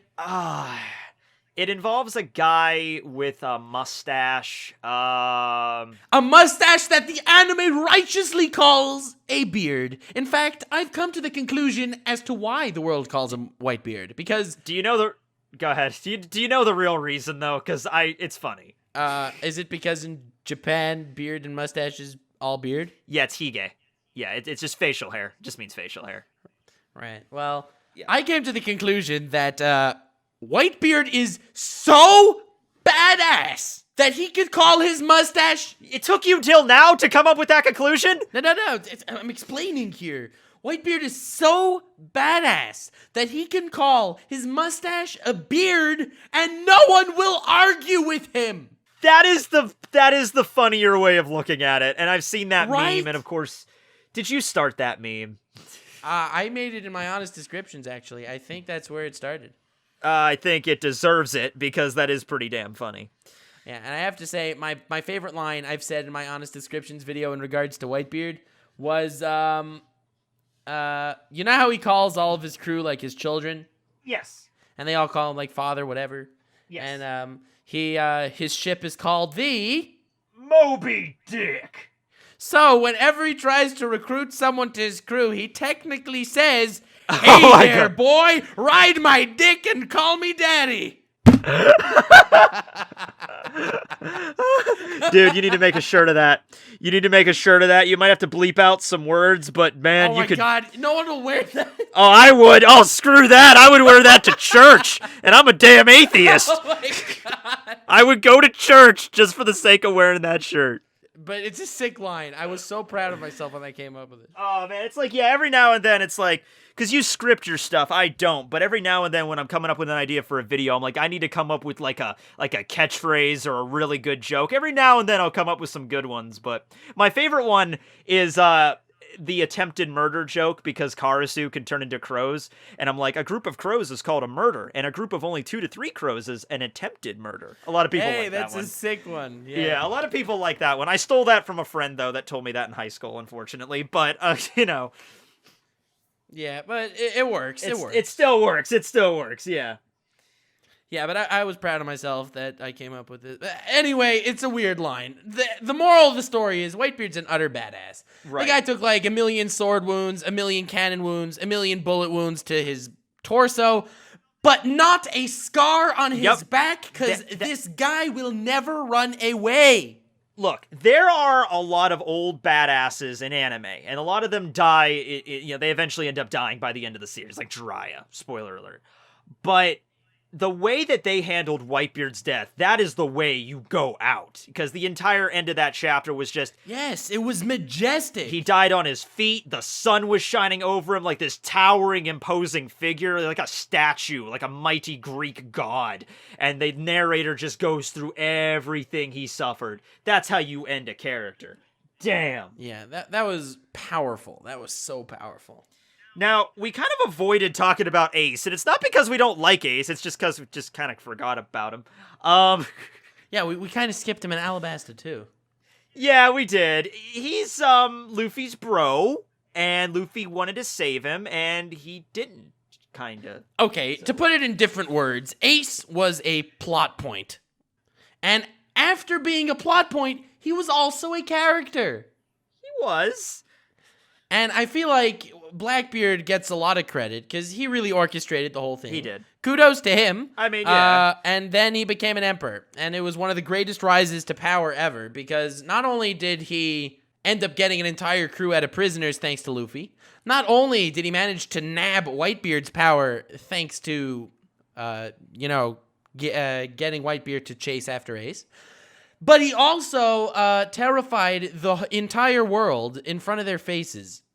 Like, all the Whitebeard pirates, all the Marines, the world shuddered before him. Yeah, that's like, that was like the perfect representation of the power, you know, the power distribution in the world, because it's like, okay, you have one Yonko waging war against the Marines. What do the Marines do? They bring everybody. All the warlords, all the admirals. The warlords, yeah, we find out, Akainu is revealed properly in this arc. Yeah, they bring everybody just because of one Yonko. One Yonko is worth the entire Marines to And them. this is Whitebeard too, and I very clearly remember a line of Sengoku saying that, "Man, look, that's Whitebeard, the strongest man in the world." He has the potential to destroy the world too with his devil fruits. That's insane. Yeah. I'm a big fan of the entire Marineford War, as I'm sure everyone else is. We got to see everyone fight. We got to see Marco the Phoenix. We got to see Doflamingo taking down Moria. Doflamingo versus Crocodile. Yeah, I mean, like, I think what Oda did with this is like, okay, there's so many, like, we didn't get to see Doflamingo do that much. But he's like, I'm going to still show him doing stuff, but I can't focus on him the entire time, you know? It's kind of different, like, have you ever read Bleach? Yes. Not all of Bleach. I've watched most of it. Right.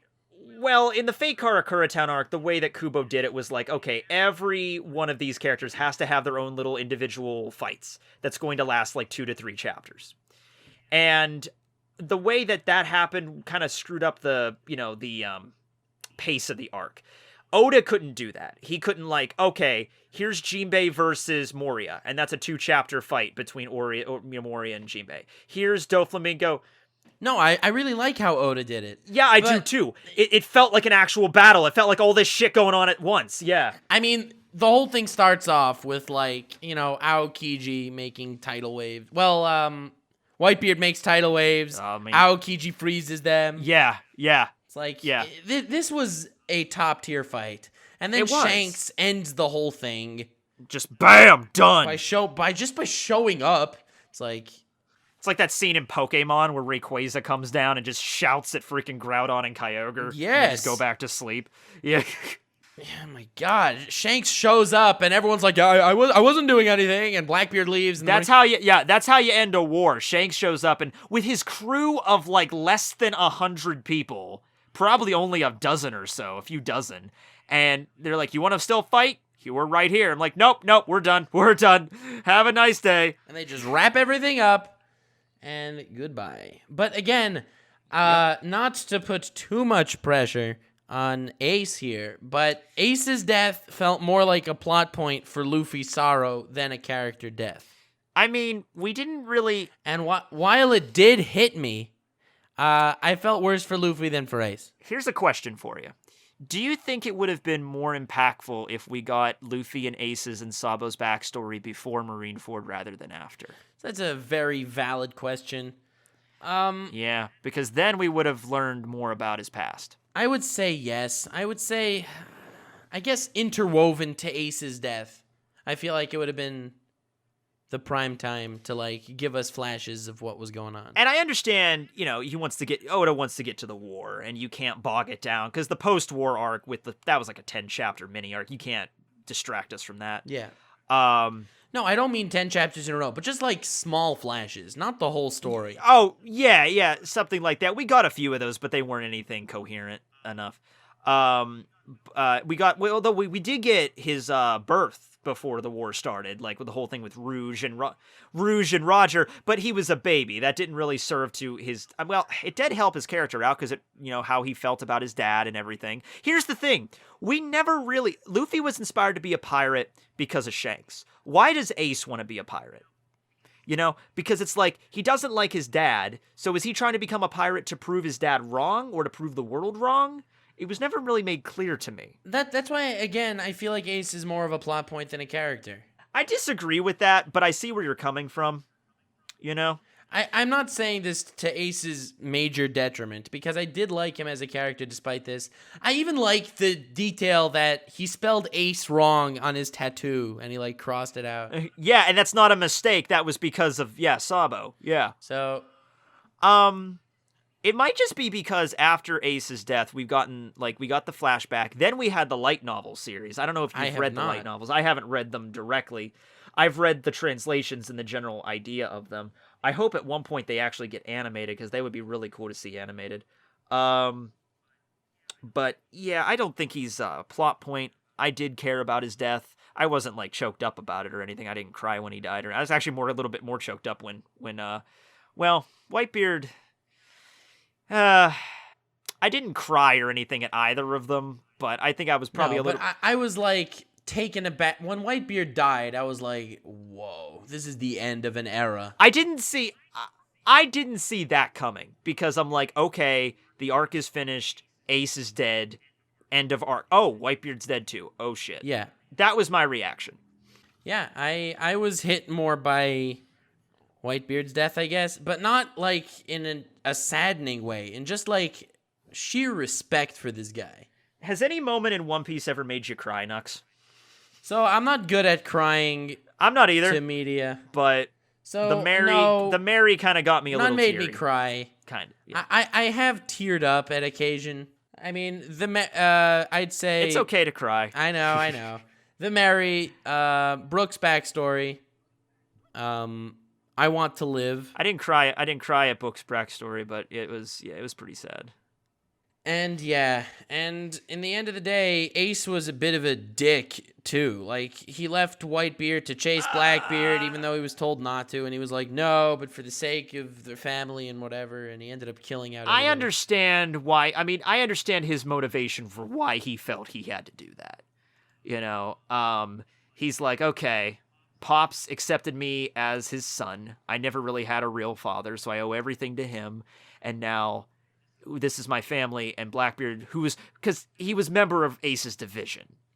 And he killed Thatch. And he's like, okay, this is my way to repay Pops. This is my responsibility to clean up. Yeah, Ace was an okay character. I didn't love him. But as far as a plot point, he did a great job.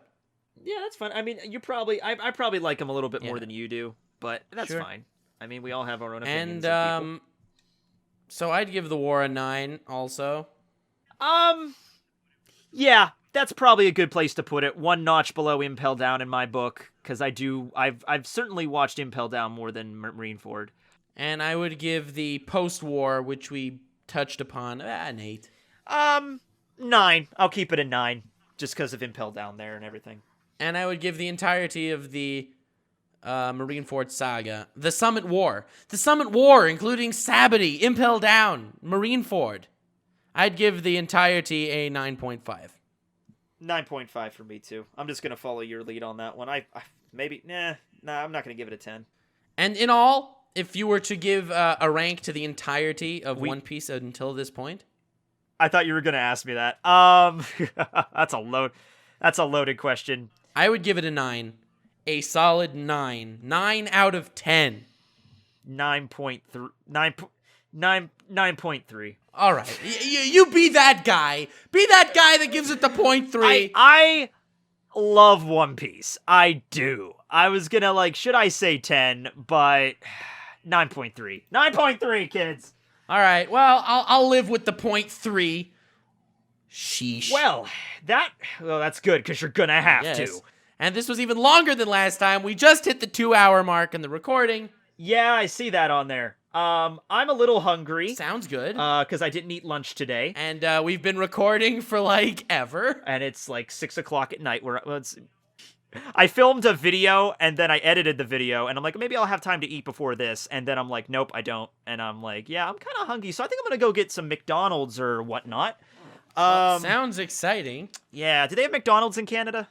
They do. Oh, sweet. Yes. But yeah, I love One Piece. I love pre-time skip. We need to get together and do the post-time skip. Hopefully it won't take quite as long, even though Dressrosa is the longest arc in the series, so that'll be a while. This is true, but in the end of the day, the Dressrosa saga is potentially smaller than it is. Impel Down. It is. So I actually, believe it or not, even though it took 2 hours and I'm dreading the editing, I loved doing this. Thank you so much, man. It's such a pleasure speaking to you. No problem, man. You know what? If this fails, we could do it a third time. Probably in a live stream format. Link to Tekking's channel in the description. Everyone check the guy out. He's the One Piece king of YouTube, and he does sick other videos as well on One Punch Man, on Bleach, on pretty much whatever he wants. I've gotten back into doing the Bleach discussions weekly, and I gotta tell you, I have fun with those. It's been so long since I talked about it in that way. Yeah, well, I didn't see your latest one, but I did see the Yamamoto one. Yeah. Next is Ginichimaru's sword, and that's at Shinso. That's gonna be a fun fan favorite. Yep. But okay, thanks for having me once again, Nux. Have a great night, everybody. Truly my pleasure. All right, have yourself a most wonderful evening, and remember to stay weird, fam.